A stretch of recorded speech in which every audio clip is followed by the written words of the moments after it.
സത്യം പറഞ്ഞാൽ അയിലേക്ക് വിലയായി, മത്തിക്ക് വിലയായി. എന്താണ് ഇത്രയൊക്കെ ഉണ്ട്, 240, 220. എന്തെന്നിട്ട് ഇത്ര പണ്ടൊക്കെ പണ്ടത്തെ വിലയില്ലല്ലോ അല്ല. സാറൊന്നും ഇങ്ങനെ അപ്പം കർണാടകയിൽ നിന്ന് ഇറങ്ങണ പാലിന് മറ്റേ 27, നമ്മുടെ അടുത്ത പാലിന് ഏകദേശം അതേ റേറ്റ് തന്നെയാണ്. പക്ഷെ കർണാടക പാലിന് ഞാൻ ചോദിക്കണം 50 ml കുറവാ. ഞാൻ പറഞ്ഞു നൈറ്റ് ചാമറോള് കഴിച്ചാൽ പിന്നെ ഡയറ്റ് മുഴുവൻ പോയില്ലേ. ഞാൻ പറഞ്ഞു ഒരു പീസൊക്കെ ആയിരിക്കുമല്ലോ പറഞ്ഞു. അല്ലാട്ടോ ഒരു കട്ടയായിട്ടോ കിട്ടുള്ളൂ. അപ്പൊ ഞാൻ പറഞ്ഞു ഒരു കട്ടയോ? ഞാൻ പറഞ്ഞു ചേട്ടാ ഒരു പുട്ടുകുറ്റിയുടെ വലുപ്പത്തിലുള്ള കട്ട. ഞാൻ പറഞ്ഞു എന്തൊക്കെയാടാ നീ പറയണത് നീ? ചേട്ടാ ഇപ്പോഴും ഒരു കറക്റ്റ് പരിപാടി കിട്ടിയിട്ടില്ല, ഇത് വിത്ത് ഐസ്ക്രീമാണ് കഴിക്കേണ്ടത്. ഞാൻ സമ്പൂർണ്ണമായി പറഞ്ഞാൽ ഭയങ്കര ഒഫൻസീവായിട്ട് തോന്നും. പക്ഷെ എന്നാൽ പോലും വളരെ സമർത്ഥമായിട്ട് ഏറ്റവും നന്നായിട്ട് അഭിനയിക്കുന്നവരായിട്ട് എനിക്ക് തോന്നിയിട്ടുള്ളത് എല്ലാവരും അല്ല, ചിലർ വക്കീലന്മാരാണ്. നമുക്ക് മനസ്സിലാവുകയില്ല, അവസാനമാണ് നമുക്ക് മനസ്സിലാവുക. അപ്പം അങ്ങനെയൊക്കെ പല ആൾക്കാർ വഴിയൊക്കെ എനിക്കൊരു 4-5 വർഷം പോയി കിട്ടി. നമ്മളും ചിലപ്പോൾ ചില ആൾക്കാരെ EMI മിഷൻസ് ഒക്കെ മാറ്റുന്നുണ്ടാവും അല്ലേ, നമ്മളും മാറ്റുന്നുണ്ടാവും. അപ്പം നമ്മളും പുണ്യാളന്മാരൊന്നല്ല. പക്ഷെ ഞാൻ പറഞ്ഞാൽ ഞാനൊരു EMI മിഷനായിരുന്നു കുറേ കാലം പലരുടെയും. നമ്മുടെ പോഡ്കാസ്റ്റിലെ ഇറങ്ങാൻ പോണ റിലീസാവാൻ പോകുന്ന പടങ്ങളുടെ പിന്നിൽ വർക്ക് ചെയ്ത ആൾക്കാർ വന്നു. ഒരുപാട് ആളുടെ പടങ്ങൾ അങ്ങനെ ആൾക്കാരാണ് വന്നത്. ഇറങ്ങി സക്സസ് ആയ പടത്തിന്റെ ആൾക്കാർ നമ്മുടെ പോഡ്കാസ്റ്റിൽ ആദ്യമായിട്ടാണ് വരുന്നത്. അങ്ങനെ ഉണ്ടല്ലേ, ശരി. നിങ്ങളാണത്. സക്സസ് സെലിബ്രേഷൻ എന്ന് പറഞ്ഞിപ്പോ ഒരു പരിപാടി പോകുന്നുണ്ട്. മൊത്തത്തിൽ അധികം മുമ്പോട്ട് പോവാതിരിക്കട്ടെ, കാരണം അതിന്റെ ഒരു സെക്ടർ വേറെ പിന്നെ ക്രിയേറ്റ് ആവാൻ തുടങ്ങുകയാണ്. Success celebration, success meet, cake cutting. Cake cutting കുറെ കാലത്തുണ്ടല്ലോ. Cake with cake cake cutting ഇപ്പൊ ശരിയാവില്ല. ഇപ്പൊ ട്രോളിലാണല്ലോ, അതുകൊണ്ട് ഞാൻ പറഞ്ഞത്. ട്രോളുണ്ടോ? ട്രോളുണ്ടായിരുന്നു. മറ്റേ പ്രൊഡ്യൂസേഴ്സ് ഇഷ്യൂ ഒക്കെ വന്ന സമയത്ത് വെറുതെ കേക്ക് കട്ടിയാണ്. വെറുതെ കേക്ക് കട്ടിയാണ്. ആ കാശ് അല്ലേ കുപ്പി ഒരു കേക്ക് കട്ടിയത് എല്ലാവരും കൂടി കഴിക്കല്ലേ സന്തോഷപൂർവ്വം ഒരു അല്ലേ, ഒരു പ്ലം അല്ലെന്നുണ്ടെങ്കിൽ ഐസിങ് ഉണ്ടെങ്കിൽ സത്യം. ചേട്ടാ എന്തുണ്ട് വിശേഷങ്ങൾ? നന്നായി പോണു. പടമൊക്കെ അടിച്ചു പൊളിച്ച് കുഴപ്പമില്ല. ഒരു ഡിഫറെന്റ് ക്യാരക്ടറായിരുന്നു. സന്തോഷം. ഡിഫറെന്റ് ക്യാരക്ടറായിരുന്നു. ശരിയാ. ഒരു പോലീസ് എന്റെയൊക്കെ മനസ്സിലുണ്ടായിരുന്നു. നമ്മുടെ ഒരു പോലീസ് ക്യാരക്ടർ എന്ന് പറയുമ്പോൾ കുറച്ച് സീരിയസ് പരിപാടിയൊക്കെ എൻ്റെ മനസ്സിലുണ്ടായിരുന്നു. പക്ഷെ ഒരു സമയത്ത് കുറച്ച് സീരിയസ് ആയിട്ട് സംസാരിക്കുന്നുണ്ടല്ലോ ഞാൻ എൻ്റെ അടുത്തൊക്കെ. അതല്ലാതെ ബാക്കിയൊക്കെ ഒരു ഫൺ പരിപാടിയാണല്ലോ പിടിച്ചേക്കണേ. മൊത്തത്തിൽ രസമുണ്ടായിരുന്നു. ഞാനും ഫസ്റ്റ് ഡേ ഷോ കണ്ടായിരുന്നു. പരിപാടി മൊത്തത്തിൽ കൊള്ളാം. അപ്പം അതിൻ്റെ ഒരു ഓട്ടത്തിലൊക്കെയാണ്. അങ്ങനെയല്ല, പല ആൾക്കാരെ വിളിക്കുന്നു, ഒരുപാട് നമ്മൾ എന്താ പറയുക, നല്ല ഡയറക്ടേഴ്സ് വിളിക്കുന്നു. ചേട്ടാ ഭയങ്കര ഡിഫറെൻ്റ് ആയിട്ട് ചെയ്തിട്ടുണ്ടെന്ന് പറയുമ്പോൾ സന്തോഷം. നമ്മളൊരു എഫേർട്ട് ഇടുന്നത് അതിനാണല്ലോ. ഓരോ ക്യാരക്ടേഴ്സും ചിലത് നമ്മൾ വിചാരിക്കുന്ന പോലെ കൃത്യമായിട്ട് ലാൻഡ് ആവില്ല, ഓവർ ആക്ടിങ്ങിലോട്ട് പോകാൻ ചാൻസ് കൂടുതലാണ്. അപ്പം ഇങ്ങനെയുള്ള കുറച്ചൊരു ഇളകി ചെയ്യുന്ന അല്ലെങ്കിൽ സ്ലാപ്സ്റ്റിക് പരിപാടി ചെയ്യുമ്പോൾ നമ്മളെപ്പോഴും കോഷ്യസ് ആയിരിക്കണം. ചിലപ്പോൾ പെട്ടെന്ന് നമ്മുടെ കയ്യിൽ നിന്ന് അങ്ങോട്ട് പോയി ഓവർ ആക്ടിങ്ങിലോട്ട് ചാടിക്കഴിഞ്ഞാൽ പ്രശ്നം വരാം. അപ്പം ഒന്ന് ആവുന്നതും ശ്രദ്ധിച്ച്. പോലീസുകാരൊക്കെ ഉണ്ടാവോ ആ നാട്ടില് ഭയങ്കര കോൺഫിഡൻസോടെ, ഈ നാട്ടിൽ ഒരു കുറ്റങ്ങളും നടക്കുന്നില്ല, ഭയങ്കര ഹാപ്പി, എന്ത് രസാ. ഹോട്ടൽ പോലെ അതൊരു ഫിക്ഷണൽ പരിപാടിയാണല്ലോ. കുറെ പോയി അതിനകത്ത്, കുറെ ഇൻട്രോയിലൊക്കെ കുറെ സാധനം ചമൻ ചാക്കോ എന്നുള്ള പില്ലാണ്ട് കുറെ സാധനം ഉണ്ടായിരുന്നു. ഒരെണ്ണമൊക്കെ ആ ആൽമരത്തിന്റെ താഴെ ഇരുന്ന് പറയുന്നതിലൊക്കെ ശരിക്കും പറഞ്ഞാൽ പറഞ്ഞു കഴിഞ്ഞിട്ട് ഇനി ആരെങ്കിലും എന്ന് പറഞ്ഞ ഒരു ചാട്ടം കൊണ്ട് ചാടി കഴിഞ്ഞിട്ട് അങ്ങോട്ടോ ഇങ്ങോട്ടോ അനങ്ങാൻ പോലും പറ്റില്ല എന്ന് പറഞ്ഞിരിക്കും. അതൊക്കെ പോയി. പിന്നെ വേറെ കുഞ്ഞു സാധനങ്ങൾ അല്ല. ഇത് പടത്തിന്റെ പേസിങ് അത് അവർ നോക്കിയിട്ട് അവർക്ക് എന്താണോ പടത്തിന് നല്ലതെന്ന് തോന്നുന്നത് ചെയ്യുക. അത് പിന്നെ അത് ഡയറക്ടേഴ്സ് കോളാണ്. അപ്പം അവർക്ക് അതായിരിക്കും നന്നായിട്ട് തോന്നിയിട്ടുണ്ട് അവർ ചെയ്യുക. നമ്മളിപ്പോഴും film is always a director's craft എന്നാണ് എനിക്ക് തോന്നിയിട്ടുള്ളത്. നമ്മൾ അഭിനയിക്കാനാണെങ്കിൽ നമ്മൾ അഭിനയിച്ച് മനസ്സ് എന്നിട്ട് ഭയങ്കരമായിട്ട് സന്തോഷം കിട്ടുകയാണെങ്കിൽ നാടകങ്ങൾ ചെയ്യുന്നതാണ് നല്ലത്. ഞാൻ പണ്ട് അതല്ലാണ്ട് നമുക്കൊരിക്കലും സിനിമ എന്ന് പറഞ്ഞാൽ എപ്പോഴും ഒരു കട്ടിനും എന്താ പറയുക, ലാൽ സാറൊക്കെ പറയുന്ന പോലെ തന്നെ കട്ടിനും സ്റ്റാർട്ടിനും കട്ടിനും ഇടയിൽ നിൽക്കുന്ന ഒരു ജീവിതം നമുക്കങ്ങനെ ചെയ്യാറില്ല. അവർക്കൊക്കെ സാറിനൊക്കെ ചെയ്യാൻ പറ്റിയിരിക്കും.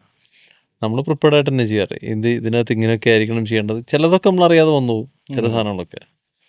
ഇതിന്റെയൊക്കെ സ്ക്രിപ്റ്റ് കേട്ടപ്പോൾ തൊട്ട് ഇങ്ങനത്തെ ഡിഫറെന്റ് ക്യാരക്ടർ ആയതുകൊണ്ട് എന്തെങ്കിലും പ്രിപ്പറേഷൻ പരിപാടിയൊക്കെ ഉണ്ടായിരുന്നു? അല്ല, ഞാനിത് രാഹുലിൻ്റെ ഇന്ദ്രനിലായിട്ട് ചോദിച്ചിട്ട് ഇങ്ങനെയൊക്കെ ചെയ്യാം. ആദ്യം ഞാൻ പറഞ്ഞു നമുക്ക് മീശ അങ്ങോട്ട് എടുക്കാം എന്നുള്ള പരിപാടി ഉണ്ടായിരുന്നു. അപ്പോൾ സുമതിയോളം എന്നുള്ള സിനിമയിൽ ഞാനിങ്ങനെ അഭിലാഷിൻ്റെ അടുത്തുള്ള അടുപ്പം കാരണം ഒരു ക്യാരക്ടർ പറഞ്ഞിരുന്നു.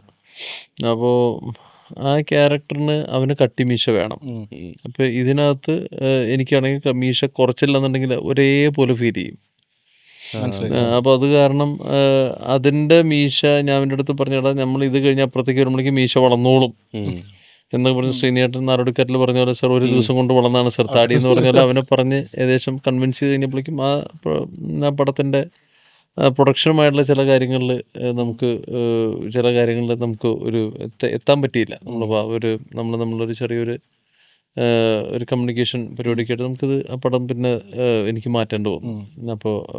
അപ്പോൾ ഈ ഒരു ഇതിൽ നിന്ന് നേരെ അങ്ങോട്ട് ചാടാനുള്ളൊരു ഒരുക്കത്തിലായിരുന്നു. അതാണ് ഈ കുറ്റി മീശയായി പോയത്. വളരും എന്നുള്ളത് അഭിലാഷം ബോധിപ്പിക്കാൻ വേണ്ടിയിട്ട് അഭിലാഷം ഒരു സ്ഥലം കണ്ടു ചേട്ടാ മീശ എവിടെ ചോദിച്ചു. ഞാൻ പറഞ്ഞു അല്ലടാ ഇത് നമ്മൾ വളരും എന്ന് പറഞ്ഞ് അവനെ ബോധിപ്പിക്കൊണ്ടിട്ടാണ് അത് വെച്ചത്. പക്ഷെ പിന്നെ അത് മൊത്തത്തിൽ ആ പടം പിന്നെ നമ്മൾ മാറി. പിന്നെ ഞാൻ എടുത്തിട്ട് നൗഫലിൻ്റെ ഒരു പടം നൈറ്റ് റൈഡേഴ്സ് എന്ന സിനിമയുണ്ട്.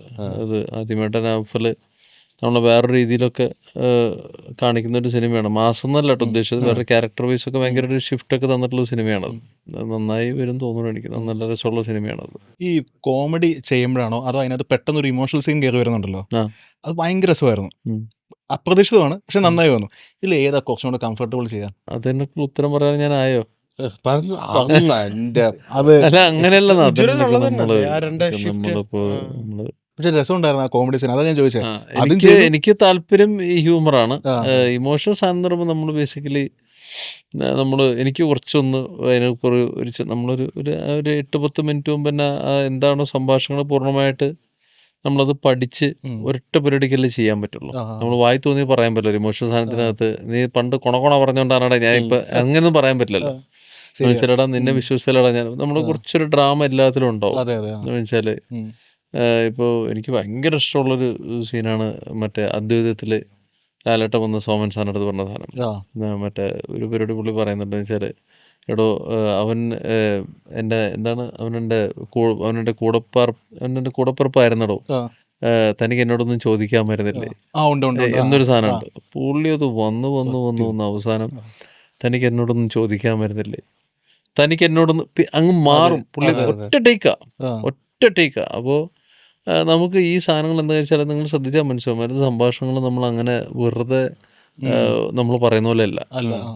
ചിലപ്പോൾ നമ്മൾ ഇമോഷണലി നമ്മൾ ജീവിതത്തിൽ ചിലപ്പോൾ സിബിയോ ഞാനോ പറയുമ്പോൾ ചിലപ്പോൾ നമ്മൾ തെറിയായിരിക്കും പറഞ്ഞത്. ചിലപ്പോൾ അതിൽ മായ ഉണ്ടാവും, പായ ഉണ്ടാവും, തായ ഉണ്ടാവും. സിനിമയിൽ അത് പറയാൻ പറ്റില്ല. അപ്പോൾ നമുക്ക് എന്താണോ അവിടെ എഴുതിയത് അല്ലെന്നുണ്ടെങ്കിൽ നമുക്ക് അനുയോജ്യമെന്ന് തോന്നുന്ന സാധനം സഭ്യമായ ഭാഷയിൽ ഏറ്റവും നല്ല രീതിയിൽ അവതരിപ്പിക്കുക എന്നുള്ള സാധനത്തിൽ അങ്ങനെയുള്ള ഘടകം എന്താ വെച്ചാൽ ഇത് ഫുള്ള് നമ്മൾ പഠിക്കണം. അത് പഠിച്ചിട്ട് നമ്മൾ പ്രസൻറ്റ് ചെയ്യുമ്പോൾ നമ്മൾ ഓട്ടോമാറ്റിക്കലി തെറ്റല്ലേ പിന്നെ മഴ നനഞ്ഞാണ് പറയണത്. മഴ നനയുമ്പോൾ വേറെ പ്രശ്നം എന്ന് വെച്ചാൽ 2018 ആ സീനിലും ജൂഡ് ഏറ്റവും നന്നായിട്ട് ജൂഡ് എന്നെ ഒരുപാട് ടേക്സ് എൻ്റെ തെറ്റ് കാരണം ഒരുപാട് ടേക്സ് പോയി. പക്ഷെ എന്നാലും ജൂഡ് ഒരു 3.5 മണിക്കൂർ ഷൂട്ടിട്ട് ജൂഡ് എൻ്റെ അടുത്ത് പറഞ്ഞു ചേട്ടാ ഇപ്പോഴും ഞാൻ സംതൃപ്തനല്ല. കാലത്ത് 5:15 നമുക്ക് സമയമുണ്ടെങ്കിൽ നൈറ്റ് 3:30 അപ്പോൾ നൈറ്റ് 3:30 വെച്ചാൽ എൻ്റെ തെറ്റ് കാരണം കുറേ പേര് ഈ ആസിഫ് നരയൻ ഉൾപ്പെട്ട ആൾക്കാർ മഴ കൊണ്ടും പ്രൊപ്പല്ലറിൻ്റെ കാറ്റടിച്ചു ഇങ്ങനെ ഇരിക്കുക. അപ്പോൾ ജൂഡ് പറഞ്ഞു ചേട്ടാ 5:15 നമുക്ക് ഒന്നുകൂടി നോക്കാം എന്ന് പറഞ്ഞു. അപ്പോൾ എനിക്ക് ഭയങ്കര വിഷമമായിപ്പോയി. കാരണം വെച്ചാൽ ജൂഡിന് ഡയറക്ടറിന് വേണ്ട സാധനം കൊടുക്കാൻ പറ്റിയത് 5:15 ചോദിച്ചപ്പോൾ ചേട്ടാ ലൈറ്റ് വന്നു ചേട്ടാ ഒന്നും ചെയ്യാൻ പറ്റില്ല, നമുക്ക് നോക്കാം എന്നൊക്കെ പറഞ്ഞു. പിന്നെ ജൂഡ് പറഞ്ഞു കുഴപ്പമില്ല ചേട്ടാ, അത് പിന്നെ കണ്ടപ്പോൾ വലിയ കുഴപ്പം തോന്നിയില്ല എന്നൊക്കെ പറഞ്ഞു. വന്നും ഈ പറയുന്നത് ഏറ്റവും വലിയ പണി വെച്ചാൽ മഴ നനയുമെന്ന് കുഴപ്പമില്ല, നമ്മൾ ഇതിങ്ങനെ അടച്ചുകൊണ്ടിരുന്നാൽ ഇമോഷൻ കൺവേ ആവില്ല. അപ്പോൾ നമ്മൾ വെച്ചാൽ ഈ സാധനമൊക്കെ നമ്മളിങ്ങനെ കണ്ണ് പിടിച്ചേ വെച്ചേ പറ്റൂ, കുറച്ചൊക്കെ നമുക്ക് ഹോൾഡ് ചെയ്തേ പറ്റൂ. അപ്പോൾ നമ്മൾ പൊതുവെ മഴ എന്ന് പറയുമ്പോൾ ഇങ്ങനെയല്ലേ പോവാ, നമ്മളെപ്പോഴും കണ്ണ് തുറന്നു വെച്ചിട്ട് സംസാരിക്കാൻ നോക്കില്ലല്ലോ. പക്ഷെ നമുക്കത് സംസാരിച്ചാൽ നോക്കിയേ പറ്റൂ. അങ്ങനെയുള്ള കുറച്ച് കാര്യങ്ങൾ. ഞാനേ ഈ ചാനലിൽ പണ്ട് വർക്ക് ചെയ്തപ്പോൾ എൻ്റെ ബേസിക് സാധനമായിരുന്നു. ചാനൽ വർക്ക് ചെയ്യുമ്പോൾ സിനിമക്കാരെ പരിചയപ്പെടാം, സിനിമക്കാരുടെ നമ്പർ എടുക്കാം, ഈ സാധനമായിരുന്നു. അങ്ങനെ എൻ്റെ ലൈഫിൽ ഫസ്റ്റ് ഒരു സിനിമാക്കാരൻ നമ്പർ തന്നത് റോണി ചേട്ടനാണ്, സൂര്യയിൽ വർക്ക് ചെയ്ത്. അതായത് അതിനുശേഷം ഞാൻ ചേട്ടനെ പല സ്ഥലത്തും കണ്ടിട്ടുണ്ട്, പക്ഷേ നമ്മൾ തമ്മിൽ അങ്ങനെ സംസാരിച്ചിട്ടൊന്നുമില്ല. ഞാൻ അങ്ങനെ ആലോചിക്കാറുണ്ട്. എന്ന് വെച്ചാൽ ആ ഷോ കഴിഞ്ഞിട്ട് മഴയായിരുന്നു, പുറത്തേക്ക് ഇറങ്ങാൻ പറ്റുന്നത്. അപ്പോൾ ഇങ്ങനെ നിൽക്കുകയാണ്. അപ്പോൾ ചേട്ടൻ്റെ അടുത്ത് ഞാൻ അന്ന് ആർട്ടിസ്റ്റ് കോർഡിനേറ്ററാണ്. അപ്പോൾ സംസാരിച്ചിരിക്കുമ്പോൾ ചേട്ടനെ വിളിച്ചതും വഴി പറഞ്ഞതും ഒക്കെ ഞാനാണ്. അപ്പോൾ ഞാൻ എൻ്റെ അടുത്ത് ഇങ്ങനെ കുറേ നേരം സംസാരിച്ച്, അപ്പോൾ ഞാനങ്ങനെ പിന്നീട് ജീപ്പി ചേട്ടൻ്റെ അടുത്ത് ഞാൻ പറഞ്ഞിട്ടുണ്ട്, എൻ്റെ ലൈഫിൽ ആദ്യമായിട്ട് സിനിമക്കാരൻ നമ്പർ തന്നത് ചേട്ടനാ. അത് എനിക്കറിയില്ല. സിനിമാക്കാരനെന്ന് പറഞ്ഞൊരു വർഗമുണ്ടോ എനിക്കറിയില്ല. ആദ്യമായിട്ടൊരു സിനിമാക്കാരൻ നമ്പർ കിട്ടിയത് റോണി ചേട്ടനെ ആയിരിക്കും. അല്ലല്ല, എനിക്ക് ചേട്ടൻ്റെ നമ്പർ തന്നെ, എന്തെങ്കിലും വിളിക്കടാ, എന്തെങ്കിലും പരിപാടി വിളിക്ക് എന്നൊക്കെ പറഞ്ഞു. ചേട്ടൻ വേറൊരു നമ്പർ. അപ്പൊ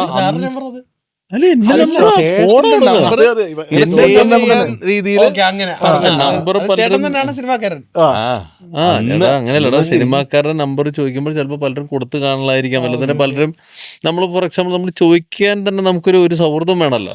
അല്ലെങ്കിൽ ചോദിക്കാൻ നമുക്കൊരു ഒരു നമുക്ക് ചോദിക്ക ചിലരിങ്ങനെ പറയില്ല എന്ന് പറഞ്ഞ് നിൽക്കുന്നത് അതല്ലേ. അപ്പൊ പുള്ളി ഉദ്ദേശം വെച്ചാൽ അങ്ങനെ ചോദിക്കാൻ ഒരു സൗഹൃദം ഫീൽ ചെയ്തു എന്നുള്ളതാണ് പുള്ളി ഉദ്ദേശം. നമ്മൾ സംസാരിച്ചു, അങ്ങനെ ഡോൺസൺ തന്നെ നീ എന്തെങ്കിലും വിളിക്ക് എന്നൊക്കെ പറഞ്ഞു. അപ്പൊ ഇങ്ങനെ ഒരു സാധനം എൻ്റെ ലൈഫിൽ ആദ്യമായിട്ട് നടന്ന അന്നാ. എൻ്റെ ഒരു ഇപ്പോഴും ഉള്ള കുഴപ്പമെന്ന് വെച്ചാൽ നമ്മളിപ്പോൾ ഈ പൊതുവെ നമ്മുടെ സിനിമയിലുള്ള പല ആൾക്കാരും നമ്മൾ ഈ സെലിബ്രിറ്റി എന്നുള്ള വാക്ക് എനിക്കറിയാം. സത്യം പറഞ്ഞാൽ എനിക്ക് അതിനോട് വലിയ യോജിപ്പില്ല. നമ്മൾ ചിലയിടങ്ങളിലൊക്കെ പോകുമ്പോൾ നമ്മൾ ടിക്കറ്റ് കൗണ്ടറിൽ നിൽക്കാൻ നമ്മളെ കൊണ്ടുപോകുന്നുള്ള സന്തോഷം, നമ്മൾ എസ്പെഷ്യലി തിയേറ്ററുകളിൽ. അല്ല നമ്മൾ പോകുമ്പോൾ നമ്മളങ്ങനെ ഇടിച്ച് കയറി ഇന്നടത്ത് നമ്മൾ കുടുംബാസം വെച്ച് നേരെ നെഞ്ചു കൊടുത്തിട്ടുണ്ട് അങ്ങനെ പരിപാടി ഞാൻ ചെയ്യാറില്ല. പിന്നെ നമ്മളിപ്പോഴും പ്രശ്നം എന്ന് വെച്ചാൽ നമ്മളിപ്പോൾ മീൻകാരൻ്റെ അടുത്താണെങ്കിൽ ഞാൻ ചോദിക്കും, ചേട്ടാ ഇത്രയൊക്കെ ഉണ്ടോ ചേട്ടാ, ഈ വിലയൊക്കെ ആയേട്ടാ. സത്യം പറഞ്ഞാൽ അതിലേക്ക് വിലയായി, മത്തിക്ക് വിലയായി, ഇത് എന്താണ് ഇത്രയൊക്കെ ഉണ്ട്, 240 220 ഇതെന്തിട്ട് ഇത്ര പണ്ടൊക്കെ പണ്ടത്തെ വിലയില്ലല്ലോ. അല്ല സാറിന്ന് ഇങ്ങനെ അപ്പം അല്ല ഞാൻ പറഞ്ഞത് അല്ല ഞാൻ പറഞ്ഞ പുച്ഛിക്കേണ്ട കാര്യമില്ല. കാരണം ഇപ്പോൾ എനിക്കറിയാത്ത ശ്രദ്ധിച്ചിരുന്നില്ല. ഇപ്പോൾ നമ്മുടെ കർണാടകയിൽ നിന്ന് ഇറങ്ങണ പാലിന് മറ്റേ 27, നമ്മുടെ അടുത്ത പാലിന് മറ്റേ ശരിക്കും പറഞ്ഞാൽ ഏകദേശം അതേ റേറ്റ് തന്നെയാണ്. പക്ഷെ കർണാടക പാലിന് ഞാൻ ചോദിക്കണം 50 ml കുറവാ. ശ്രദ്ധിച്ചില്ലല്ലോ. അതാണ് എന്റെ 50 അല്ല ഞാൻ പറഞ്ഞ 50 ml വലിയ കാര്യം വരുന്നുള്ളതല്ല. പക്ഷേ ഞാൻ പറഞ്ഞു ഇതിന്റെ പുറകില് 50 ml കുറവാണല്ലേ, 10 പാക്കറ്റ് വാങ്ങുമ്പോൾ 1/2 ലിറ്റർ പോയില്ലോ എന്നുള്ള സാധാരണ ഞാൻ പറഞ്ഞ ഇങ്ങനെയുള്ള കാര്യങ്ങളൊക്കെ ഞാൻ ശ്രദ്ധിക്കാറുണ്ട്. ഇതെന്താണ് പരിപാടി ഇങ്ങനെ. പിന്നെ എനിക്ക് തോന്നുന്നത് നമ്മുടെ രാജ്യത്ത് നടക്കണ പോലെയൊക്കെ ഇത്രയും നമ്മൾ ടേക്കൺ ഫോർ ഗ്രാൻഡഡ് പരിപാടി ഇപ്പൊ എന്തിനാ പറയണത്. മറ്റേതാ ഓർമ്മ ജാം റോൾ ഓർഡർ ചെയ്തിട്ട് ഇത്രയും പൈസക്കുള്ള അല്ല ഞാൻ ഇവന്റെ അടുത്ത് ഞാൻ പറഞ്ഞ ഇങ്ങനെ ഡയറ്റിനെ കുറിച്ചൊക്കെ സംസാരിച്ച് ഞാൻ പറഞ്ഞ ശ്രദ്ധിക്കണടാ എന്ന് കുറിച്ച്. ചേട്ടാ എനിക്ക് മറ്റേത് ട്രൈഗ്ലിസറൈഡ് കൂടുതൽ കൊളസ്ട്രോൾ ഞാൻ പറഞ്ഞ ഭക്ഷണം കുറച്ചാൽ അത് ഓക്കെ ആവുന്നേ ഉള്ളൂ. എല്ലാം ഓക്കെ. പക്ഷെ നൈറ്റ് നമ്മൾ ഒരുപാട് നേരം ഇരിക്കുമ്പോൾ നമ്മൾ ഓട്ടോമാറ്റിക്കലി നമ്മൾ ഞാനിങ്ങനെ ഡയറ്റൊക്കെ നോക്കിയിട്ട് നൈറ്റ് ഞാൻ പറഞ്ഞ നൈറ്റ് നീ ജാം റോൾ കഴിച്ചാൽ പിന്നെ ഡയറ്റ് മുഴുവൻ പോയില്ലേ. ഞാൻ പറഞ്ഞു ഒരു പീസൊക്കെ ആയിരിക്കുമല്ലോ എന്ന് പറഞ്ഞു. അല്ലാട്ടോ ഒരു കട്ടയായിട്ടോ കിട്ടുള്ളൂ എന്ന് പറഞ്ഞു. അപ്പൊ ഞാൻ പറഞ്ഞു ഒരു കട്ടയോ, ഞാൻ പറഞ്ഞു ചേട്ടാ ഒരു പുട്ടുകുറ്റിയുടെ വലുപ്പത്തിലുള്ള കട്ട. ഞാൻ പറഞ്ഞു എന്തൊക്കെയാടാ നീ പറയണത് നീ. അപ്പോൾ ഇവൻ്റെ കുറച്ച് ഫ്രണ്ട്സും ഉണ്ട്. അപ്പോൾ ഞാൻ പറഞ്ഞു എടാ ഇത് എങ്ങനെ ഇത് ഈ ആ സമയത്തൊക്കെ കഴിച്ച് ഇത് പിന്നെ എങ്ങനെ നിനക്ക് പറഞ്ഞു. അപ്പോൾ ഞാൻ എങ്ങനെ ചേട്ടൻ അതിൻ്റെ ടേസ്റ്റ് അറിഞ്ഞിട്ട് അത് മറ്റേ ഞാൻ പറഞ്ഞു എല്ലാടാ അത് എനിക്കെന്തോ ആ സമയത്ത് ഞാൻ പണ്ടോ കഴിക്കുമായിരുന്നു. ഇപ്പം നമുക്കത് നമ്മുടെ ശരീരം നോക്കേണ്ട ഒരു ഇതിൽ പ്രൊഫഷനാണല്ലോ എന്ന് പറഞ്ഞാൽ ഇല്ല അങ്ങനെ നല്ലതെന്ന് പറഞ്ഞു. അടുത്ത ദിവസം കാലത്ത് സൊമാറ്റോയിൽ ഒരുത്തം വന്ന് ഫ്രണ്ടിൽ നിൽക്കുക. അപ്പോൾ ഞാൻ പറഞ്ഞു എന്താ മോനെ ചേട്ടാ സാർ ഇവിടെ തരാൻ പറഞ്ഞു എന്ന് പറഞ്ഞു. ഞാൻ നോക്കിയപ്പോൾ ഒരു ജാം റോള്. ഞാൻ പറഞ്ഞു ആര് തന്നു കഴിച്ചിട്ട് പറ എന്ന് പറഞ്ഞു. അപ്പോൾ ഞാൻ പറഞ്ഞാൽ ഇപ്പം കഴിക്കണം, ഇപ്പം തന്നെ കഴിക്കണം എന്ന് പറഞ്ഞു. എന്നാലും കാലത്ത് 9 മണിക്കാ 9:30 മണിക്കാ ജാം റോള്, ഒരു 10 മണിക്കാ. പിന്നെ ഈ ജാം റോളേയും കട്ട് ചെയ്ത് ഞാൻ ചോദിച്ചു എങ്ങനെയുണ്ട്. ഞാൻ പറഞ്ഞാ കുഴപ്പമില്ലടാ, കുഴപ്പമില്ലെന്നേ ഉള്ളൂ. എൻ്റെ അടുത്ത പിള്ളേർക്കൊക്കെ നല്ല അഭിപ്രായമാണല്ലോ.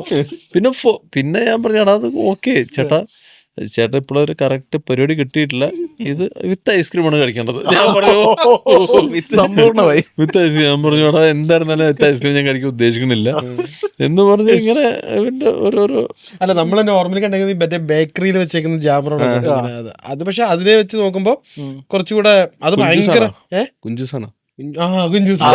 മധുരം കൂടുതലാ.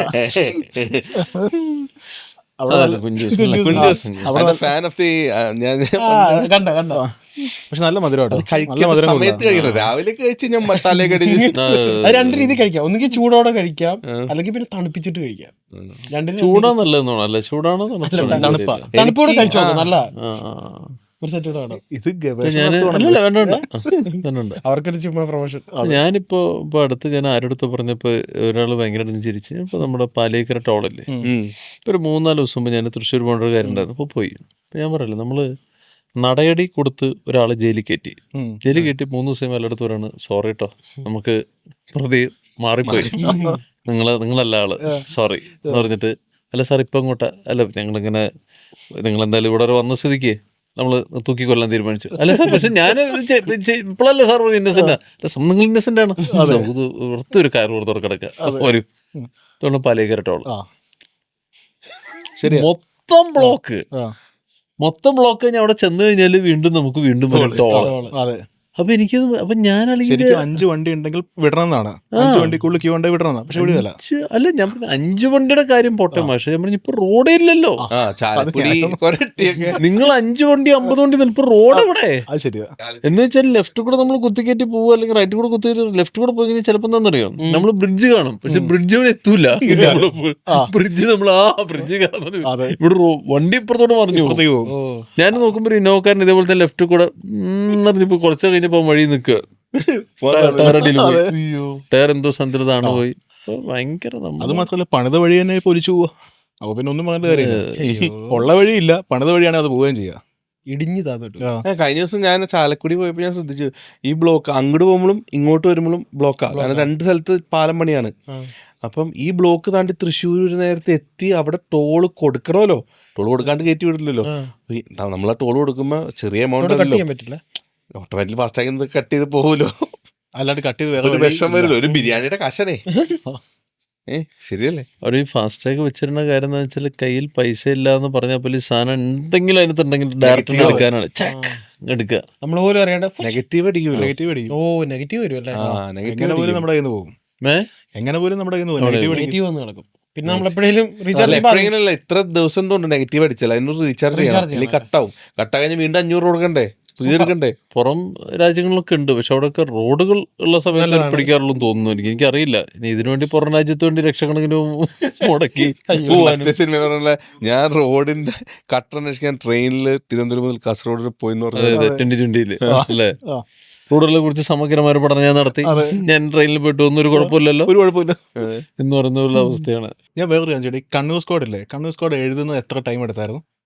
ഇവിടെ കണ്ണൂർക്കോടെ ബന്ധപ്പെട്ട് ചോദ്യങ്ങൾ ഞാൻ പറഞ്ഞു സത്യം പറഞ്ഞെങ്കിൽ ആഗ്രഹമല്ല. അല്ല, അത് കുറെ കാലം എടുത്തത് 2019 ഈ ഉദ്യോഗസ്ഥന്മാരല്ല എഴുതാൻ തുടങ്ങിയതല്ല. ഈ കണ്ണൂർ സ്ക്വാഡിലുണ്ടായിരുന്ന ഈ ബേബി സാർ ഉൾപ്പെടെയുള്ള 9 അംഗ സംഘത്തിന് പല ആൾക്കാരെ പോയി കണ്ടു കഴിഞ്ഞിട്ട് അവിടുന്ന് അവർ തന്നിട്ടുള്ള കേസുകളും അവരവരുടെ നമ്മളിപ്പോൾ വോയിസ് ക്ലിപ്പുകൾ നമ്മൾ അത് കീപ്പ് ചെയ്തിട്ട്, പിന്നെ അതോടനുബന്ധപ്പെട്ട് നമുക്ക് ഏറ്റവും ഇൻട്രസ്റ്റിംഗ് ആയിട്ട് തോന്നിയൊരു കേസ് നമ്മൾ സിനിമയാക്കി. ആദ്യത്തെ കേസ് ഫിക്ഷനിലും, 2ാമത്തെ കേസ് ഇതോടനുബന്ധപ്പെട്ട് നമ്മുടെ ഇപ്പം നമ്മൾ കാണുന്ന കേസും. പിന്നെ ഫിക്ഷനിലായിട്ട് കുറെ ആഡ് ചെയ്തിട്ട് അതിനകത്ത് കൈക്കൂലിക്കാരായിട്ടോ അല്ലെ കറപ്റ്റഡുള്ള ആരും ഇല്ല. അവരാരും വരുന്ന ഫോഴ്സൊന്ന് അങ്ങനെ പിടിച്ചിട്ടുമില്ല, പിടിക്കപ്പെട്ടിട്ടുമില്ല. അങ്ങനത്തെ ആളുമായിട്ടുള്ള അവർ പോയതും ഒക്കെ നമ്മൾ സിനിമയ്ക്ക് വേണ്ടി ക്രിയേറ്റ് ചെയ്തു.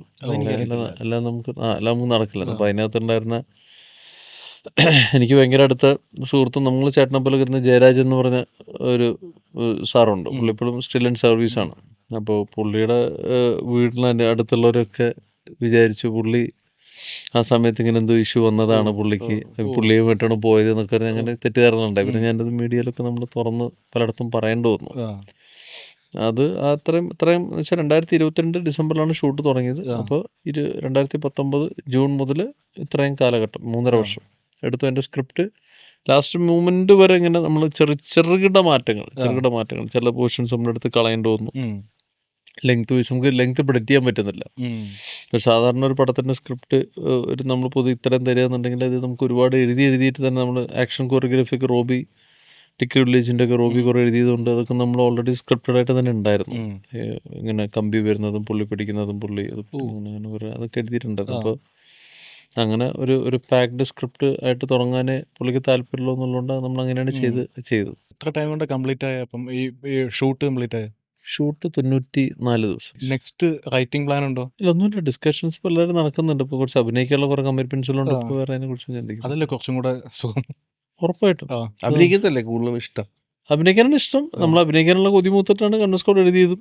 അങ്ങനെ ഒരു ക്യാരക്ടർ നമുക്ക് കുറച്ചുകൂടി ഒന്ന് ഗ്രാഫ് ഒന്ന് കയറ്റണം എന്നുള്ളൊരു ചിന്തയിലാണ് എഴുതിയത്. പിന്നെ അത് മമ്മൂക്കെ പോലൊരു ആൾ സപ്പോർട്ട് ചെയ്തതോടുകൂടി നമുക്ക് വളരെ ഗുണകരമായി. ഈ ഉജ്ജ്വലന്റെ വില്ലനെ ആരെങ്കിലും പ്രിഡിക്റ്റ് ചെയ്ത് മുമ്പേ മനസ്സിലായി എന്നാരെങ്കിലും പറഞ്ഞായിരുന്ന?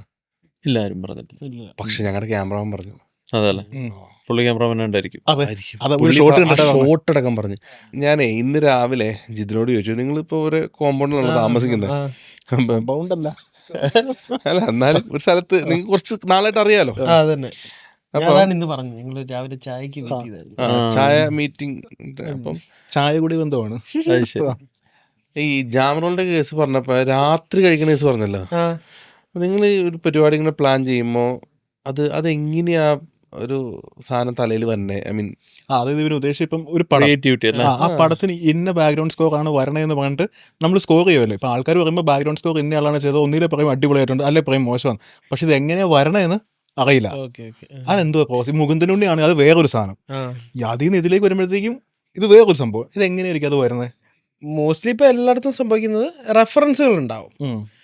റെഫറൻസ് ഇട്ടാലും എൻ്റെ ഒരു ഇതെന്ന് പറയുന്നത് റെഫറൻസിൻ്റെ ടെമ്പോ, എൻ്റെ ഒരു കാരണം റെഫറൻസ് ഇട്ടായിരിക്കും ഇവർ എഡിറ്റ് ചെയ്യുന്നത്. അപ്പോൾ ആ ടെമ്പോ വെച്ചിട്ട് അവർക്ക്, അപ്പം ആ ടെമ്പോ നമ്മൾ എടുക്കും, മൂഡ് ടെമ്പോ എടുക്കും.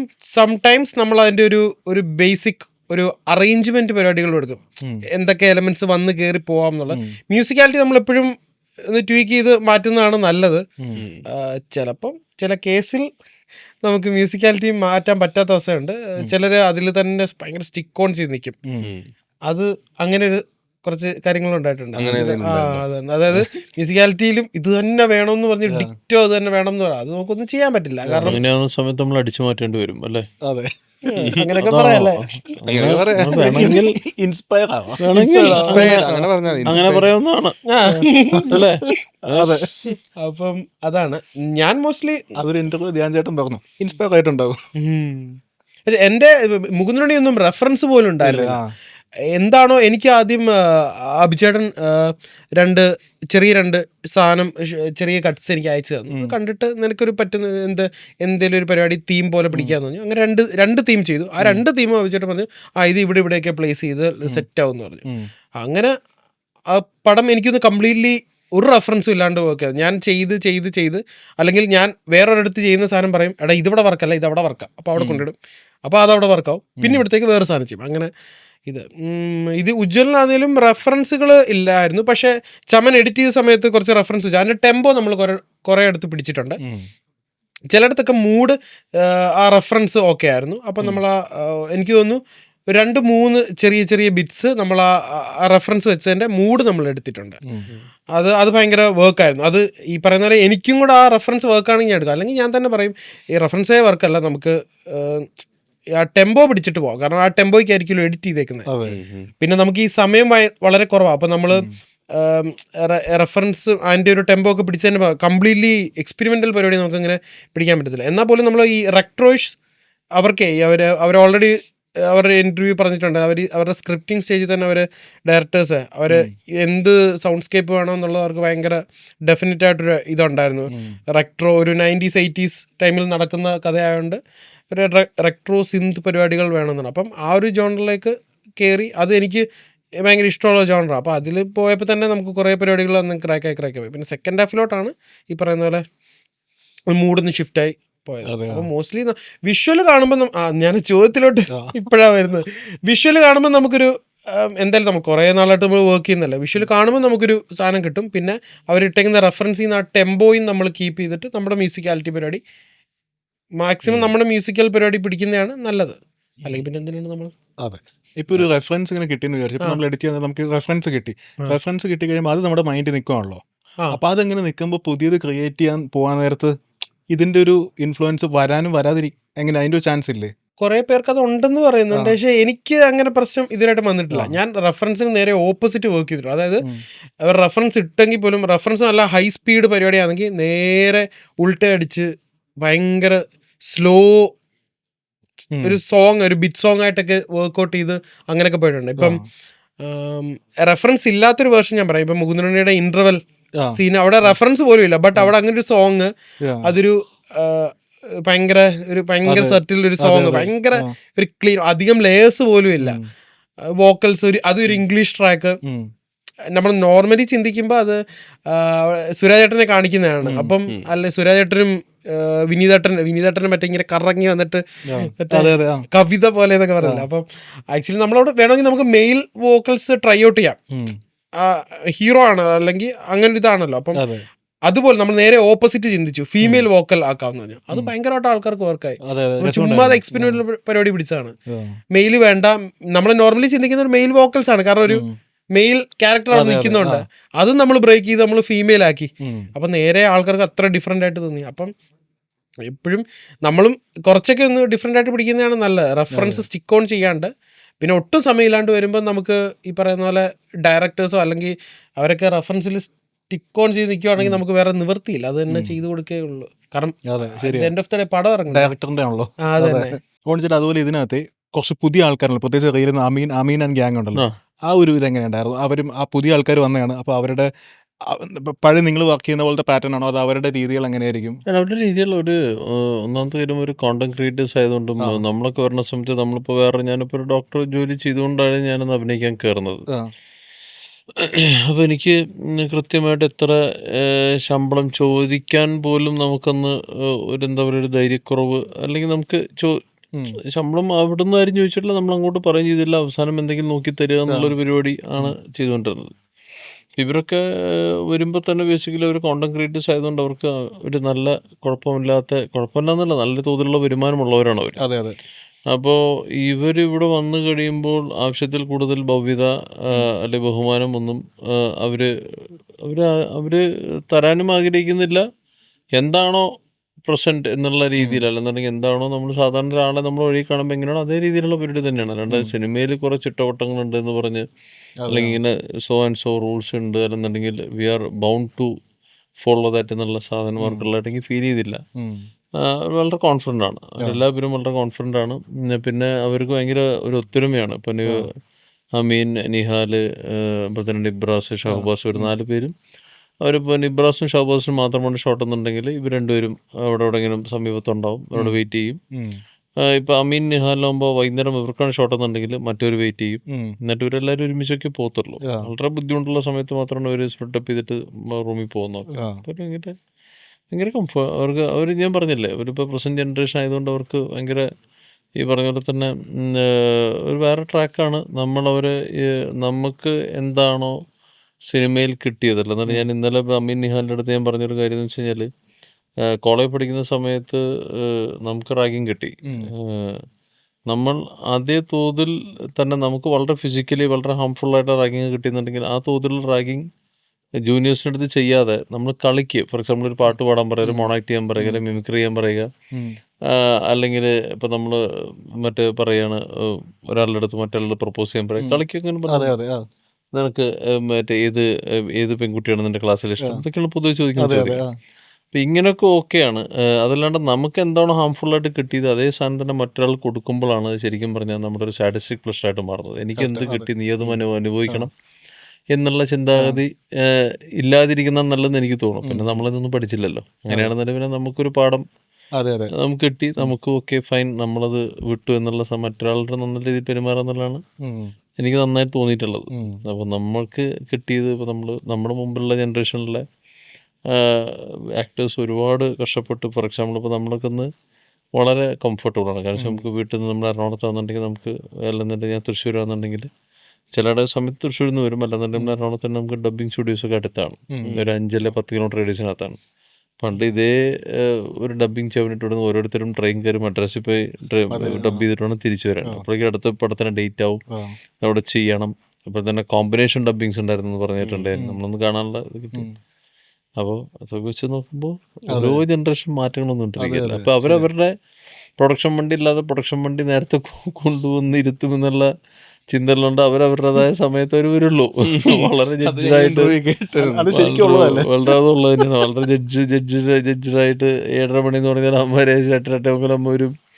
അവർ പിന്നെ ഭയങ്കര ബേസിക്കലി ഈ ക്യാമറ നമ്മൾ നാടകവും മിമിക്രിയും അല്ലെങ്കിൽ ഒക്കെ ചെയ്ത് വരുന്നതിനുള്ള കോണ്ടന്റ് ക്രിയേറ്റേഴ്സിന് എനിക്ക് തോന്നിയത് കേട്ടോ. അത് ഈ മറ്റേ ദീർഘകാല ഓട്ടത്തിന് എത്രമാത്രം അവരിനി പഠിച്ചെടുക്കുന്ന പോലെ ഇരിക്കും. നമ്മളിപ്പോൾ ഒരു ക്യാരക്ടർ ഡിഫറൻസിയേഷൻ ഉണ്ട്. അപ്പോൾ നമ്മളിപ്പോൾ ലാൽ സാറും മമ്മൂക്കയും തിലകൻ ചേട്ടനൊക്കെ ചെയ്യുന്ന ഒരു ക്യാരക്ടർ ബേസിലുള്ള ഡിഫറൻസിയേഷൻ ഉണ്ടല്ലോ. ഓരോ ക്യാരക്ടറും ഓരോ രീതിയിൽ ചെയ്യുക, അതൊക്കെ ഇനിയും പോകെ ഒരു കുറേ കാലം ഉണ്ടെങ്കിൽ അവരുണ്ടാവും, തീർച്ചയായിട്ടും പഠിച്ചെടുക്കും. അല്ലാതെ ഒരു ഫസ്റ്റ് പടം എന്നുള്ള രീതിയിൽ ഗംഭീരമായിട്ട് ചെയ്തിട്ടുണ്ട്. നിഹാലൊക്കെ ഭയങ്കര ജഡ്ജ്, ഭയങ്കര സിനിമാറ്റിക് മീറ്റർ കൃത്യമായിട്ട് അറിയുന്ന ആളാണ്. അത് എന്തോ എങ്ങനെയോ അത് പുള്ളിക്കുള്ള കഴിവും പിന്നെ ഒരു ഗോഡ്സ് ഗിഫ്റ്റും ആയിരിക്കാം. വളരെ മിനിമലായിട്ട് അഭിനയിക്കുക, ഓവർ ആക്ട് ചെയ്യാതിരിക്കുക എന്നുള്ളതിനെ കുറിച്ച് ഒരു വ്യക്തമായിട്ട് ധാരണകളായിട്ട് ഫീൽ ചെയ്തിട്ടുണ്ട്. ഷൂട്ടൊക്കെ എവിടെയായിരുന്നു? പാലക്കാട്. എത്ര ദിവസം ഉണ്ടായിരുന്നു? 28-30 ദിവസം. കംപ്ലീറ്റ് പാലക്കാട് തന്നെ? കംപ്ലീറ്റ് പാലക്കാട്. ഓക്കെ. റോണി ചേട്ടൻ ഇപ്പൊ എത്ര പടമായിട്ടുണ്ടാവും? 70 ഉണ്ടാവുമായിരിക്കും. 70 ഉണ്ടാവുമായിരിക്കും. 70? ഞാൻ 20 കേട്ടോ. അങ്ങനെ ഒരു വഴിയില്ല. 70 ഉണ്ടാവും. ഇപ്പൊ പ്രാക്ടീസ് ചെയ്യുന്നുണ്ടോ ഡോക്ടർ? ഇല്ല 2019 നിർത്തി. ധ്യാന്റെ ഭാഷയിൽ പറഞ്ഞാൽ പാവപ്പെട്ട കുറെ രോഗികൾ. നമ്മൾ പരിചയപ്പെടുമ്പോ ഡോക്ടർ ആയിരുന്നട്ടാ. അതെ, ഡോക്ടറായിരുന്നല്ലോ, ഇപ്പോഴും ഡോക്ടറാണ്. പൊതുവെ നമ്മള് ഡോക്ടർമാര് പരിപാടി നിർത്തി അയാൾ ഡോക്ടറായിരുന്നു പറഞ്ഞ വ്യാജമാരെ പിടിക്കുമ്പോൾ പറയാ. ഞാൻ പറവൂര് ഇവിടെ മറ്റേ ഇവിടെ KMK ആശുപത്രി വർക്ക് ചെയ്യുന്ന സമയത്ത് ഒരു ഡോക്ടർ ഉണ്ടായിരുന്നു. അപ്പോൾ പുള്ളി അധികം സംസാരിക്കില്ല, നല്ല കുറേ സംസാരം. അപ്പോൾ അവിടുത്തെ സിസ്റ്റർമാർക്കെന്നും പറഞ്ഞാൽ അവർക്ക് ചിരിക്കും. അപ്പോൾ പുള്ളി ഇങ്ങനെ പറഞ്ഞ സമയത്ത് നമ്മളെന്തായാലും നോക്കി സംസാരിക്കാൻ കഴിഞ്ഞാൽ ഹലോ ഓക്കെ പ്ലീസ് ഡോക്ടർ നോക്കിയോളൂ എന്നൊക്കെ പറഞ്ഞ് പുള്ളി പോവും. അപ്പോൾ ഞാൻ സിസ്റ്ററിൻ്റെ അടുത്ത് എന്താ പുള്ളി ഇങ്ങനെ പാവാ ഒന്നും മിണ്ടൂല, ഭയങ്കര ക്വയറ്റാണ് പുള്ളി, അധികം സംസാരിക്കില്ല. വെട്ട് കേസ് അല്ലെന്നുണ്ടെങ്കിൽ കാല് പൊളിഞ്ഞു കൈ പൊളിഞ്ഞു പരിപാടി വന്നു കഴിഞ്ഞാൽ പുള്ളി അപ്പം തന്നെ Roni you take care okay sir, ചെറിയ കേസല്ലേ നിങ്ങൾ നോക്കിക്കോളൂ എന്നൊക്കെ പറയും. പുള്ളിയൊരു മലയാളം പ്രോപ്പറല്ല, കന്നഡ എന്തോ പരിപാടിയാണ്. അത് കഴിഞ്ഞ് ഞാൻ ഇത് എന്താ പുള്ളി ഇങ്ങനെ എന്ത് വോണ്ട് വന്നാലും ഇങ്ങനെ നമ്മളത് ഏൽപ്പിച്ച് പോകണം, നമ്മൾ ചോദിച്ചറിയും പരിപാടി. 1.5 വർഷം കഴിഞ്ഞപ്പോഴാണ് മനോരമ ഒരു ദിവസം വാർത്ത വായിക്കണത്, വേച്ച ഡോക്ടറെ പിടികൂടി ചെറയിൽ നിന്ന്. വ്യാജനായിരുന്നു.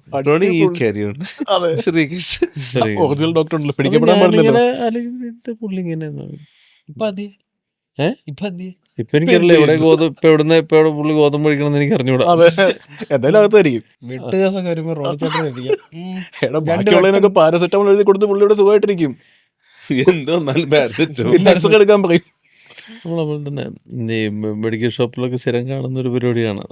മറ്റേ ചിലരൊക്കെ വന്നിട്ടേ നമുക്ക് സമയമില്ലാത്തതുകൊണ്ടായിരിക്കാം ഈ കുട്ടികളുടെ മെഡിസിനൊക്കെ ചോദിക്കും. മറ്റേ എല്ലാ മെഡിക്കൽ ഷോപ്പുകളിലും നിങ്ങൾ ശ്രദ്ധിച്ചാൽ മനസ്സിലാവും, നമുക്ക് ഇങ്ങനെ ഫോട്ടോസ് വെച്ചിട്ടുണ്ടാവും. ചിലർ മെഡിക്കൽ ഷോപ്പിൽ ഫാർമക്കോളജി പഠിച്ചിട്ടുള്ള അല്ലെങ്കിൽ ഫാർമക്കോളജി സർട്ടിഫിക്കറ്റ് ഉള്ള ഒരാളുണ്ടാവണമെന്നാണ്. അപ്പോൾ അത് വേണം, അതിൻ്റെ ഡോസേജ് വരും. പക്ഷെ നമ്മൾ ഈ ബിലോ 3 ബിലോ 5 ഒക്കെ ഉള്ള കുട്ടികൾ കൊണ്ട് മെഡിസിൻ കയറി ചോദിച്ചിട്ട് പോകും.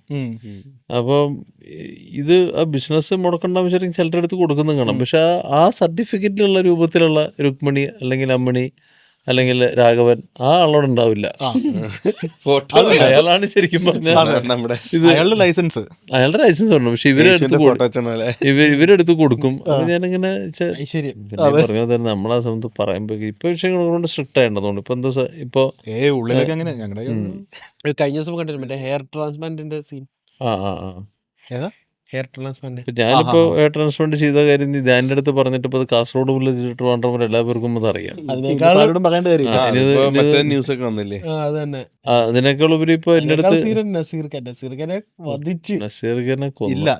ഏറ്റവും വേറൊരു സാധനം ഹിറ്റായത് 7 മാസം വീട്ടിൽ ഇരുന്നു പറഞ്ഞോണ്ട് പറഞ്ഞ സാധനമില്ലേ, കണ്ണൂർ സ്ക്വാഡ് കഴിഞ്ഞപ്പോ സെലക്റ്റീവ് ആയതാ. 7 മാസം പുള്ളി വീട്ടിൽ ഇരുന്നത് ഭയങ്കര വൈറലായി. അല്ല അത് പുള്ളി എല്ലാവരും പറയാലോ. അല്ല അവൻ്റെ അടുത്ത് ഒന്നും പറയാൻ കൊള്ളൂല. അല്ല നമ്മളെന്ന് വെച്ചാൽ ഈ ധ്യാൻ്റെ ഒരു നമുക്ക് എന്താണ് ഇയാള് കേപ്പബിൾ നമുക്കറിയാലോ. അപ്പം ഞാനാണെങ്കിൽ എനിക്കൊക്കെ ഒരു വളരെ മോശം ക്യാരക്ടർ പറയുമ്പോൾ ഞാനാണെങ്കിൽ ഇത് എന്ത് പൈസക്ക് അത്യാവശ്യമില്ല, നമ്മൾ എന്തിനത് ചെയ്യണത്, എന്താ നമുക്ക് എന്ത് നമുക്കൊരു എന്തെങ്കിലും തോതിലൊരു കോൺട്രിബ്യൂഷൻ അല്ലെങ്കിൽ ഇത് ചെയ്തുകൊണ്ട് എന്താ. അപ്പോൾ ഞാനല്ലെങ്കിൽ അങ്ങനെയാ, നമ്മൾ ആദ്യം ക്യാരക്ടർ ചോദിക്കുമ്പോൾ ഇതൊന്നുമില്ലല്ലോ ചെയ്യാൻ, ഇപ്പം എന്താ നമ്മൾ ചെയ്തുകൊണ്ട് അല്ലാണ്ട് അത് ചെയ്തുകൊണ്ട് പ്രത്യേകിച്ച് ബെനിഫിറ്റ് ഒന്നുമില്ല. ചേട്ടൻ ചെയ്താൽ നല്ലത്. ഞാനാണെങ്കിൽ സോറി, അത് എനിക്ക് അത്ര വർക്കല്ല. എന്ന് വെച്ചാൽ ചിലർ നേരെ ഇതിനെ ഉൾട്ട അടിക്കുന്നവർക്ക് ബായ് ഉഗ്ര സ്ക്രിപ്റ്റ് ആട്ടാ, അടിപൊളി. അപ്പോൾ ഓട്ടോ നിങ്ങൾ വിചാരിക്കും ഓ അടിപൊളി, പുള്ളിക്ക് സംഭവം ഉഗ്ര സ്ക്രിപ്റ്റ്, ഓ എന്ത് രസം. മറ്റേ പക്ഷേ ഇത് ഞാൻ ഞാൻ എന്നെക്കാൾ നല്ല വേറൊരാളായിരിക്കും. ഞാനല്ല ഇതിനാപ്റ്റ്. ഇത് നമ്മുടെ അത് ഞാനല്ല, നിങ്ങൾക്ക് വേറെ ആളെ കിട്ടും. അങ്ങനെ പറയും, ഇങ്ങനെ പറയാം. ഇങ്ങനെ പറഞ്ഞാൽ എല്ലാവർക്കും ഇഷ്ടം. പക്ഷെ എനിക്ക് ഇങ്ങനെ പറയാം. പലപ്പോഴും നമ്മള് എനിക്ക് എന്താ അറിയില്ല, നമ്മളത് അറിയാതെ ഉൾട്ട വന്നു പോകും. ഞാൻ ഈ സാധനം കേട്ടിട്ടുണ്ട്. പലരും ഇപ്പൊ സ്ക്രിപ്റ്റ് എഴുതുന്ന ഫ്രണ്ട്സൊക്കെ ഉണ്ട്.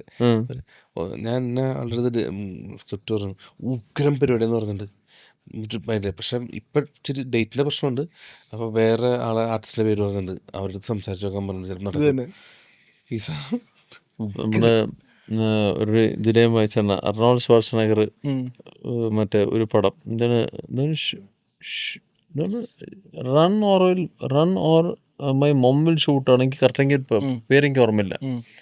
ആ പടം അർണോൾഡ് ഷ്വാർസനഗർ മറ്റേ കഥ കേട്ടിട്ട് ഊളപ്പെടാന്ന് പുള്ളിക്ക് മനസ്സിലായിട്ട് പുള്ളി അത് സ്റ്റലോണ് വിട്ടു. സ്റ്റലോണിൻ്റെ മാനേജറിൻ്റെ അടുത്തേക്ക് ഇയാളെ പറഞ്ഞയച്ചു. അപ്പോൾ സ്റ്റലോണിൻ്റെ മാനേജർ പറഞ്ഞു, സർ മറ്റേ പുള്ളി കേട്ടിട്ട് ലോക്ക് ചെയ്തിട്ടിരിക്കുന്ന സാധനമാണ്, പിടിക്കണം, നമ്മളിപ്പോൾ പിടിക്കണം എന്ന് പറഞ്ഞു.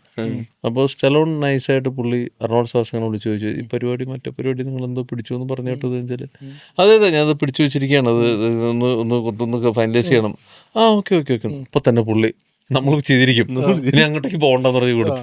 അത് കഴിഞ്ഞ് അർണോൾഡ് ഈ 30 വർഷം പറഞ്ഞ് ഞാൻ അത് കൊടുത്ത പണിയാണ്, ഞാൻ വേണ്ടെന്ന് വെച്ച സാധനം മനപ്പൂർവ്വം അങ്ങോട്ട് കൊടുത്ത. ശരി, അവര് ഭയങ്കര കോമ്പറ്റീഷൻ ആയിരുന്നല്ലോ. ഒരു 30 വർഷം ഭയങ്കര കോമ്പറ്റീഷൻ. പടം വരെ വന്നോണ്ടില്ല. ഇപ്പൊ അങ്ങനെ ഇല്ലല്ലോ ഹോളിവുഡിൽ നിന്ന്. ആ സമയത്ത് അത് ഉണ്ടായിരുന്നു.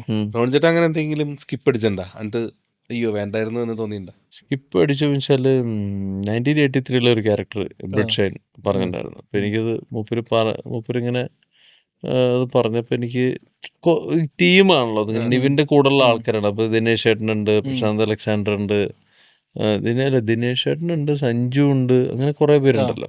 അപ്പം എനിക്ക് കിട്ടിയില്ല. പുള്ളി പറഞ്ഞപ്പോൾ എനിക്ക് കൃത്യമായിട്ട് എനിക്കിത് മനസ്സിലായില്ല എന്താ പരിപാടി എന്നുള്ളത്.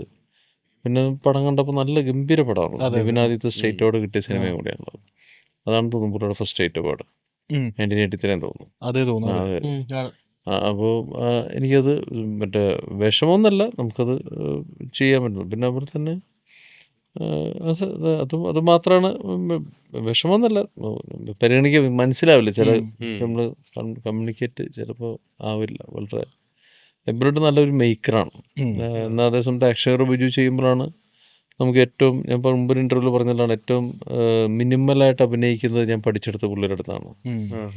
മിനിമൽ എന്ന് പറയും, അത് നമുക്കത് അത് പുള്ളിയുടെ രീതി ഭയങ്കര രസമാണ്. അത് വളരെ കുറച്ച് മാത്രം എന്ന് വെച്ചാൽ നമ്മൾ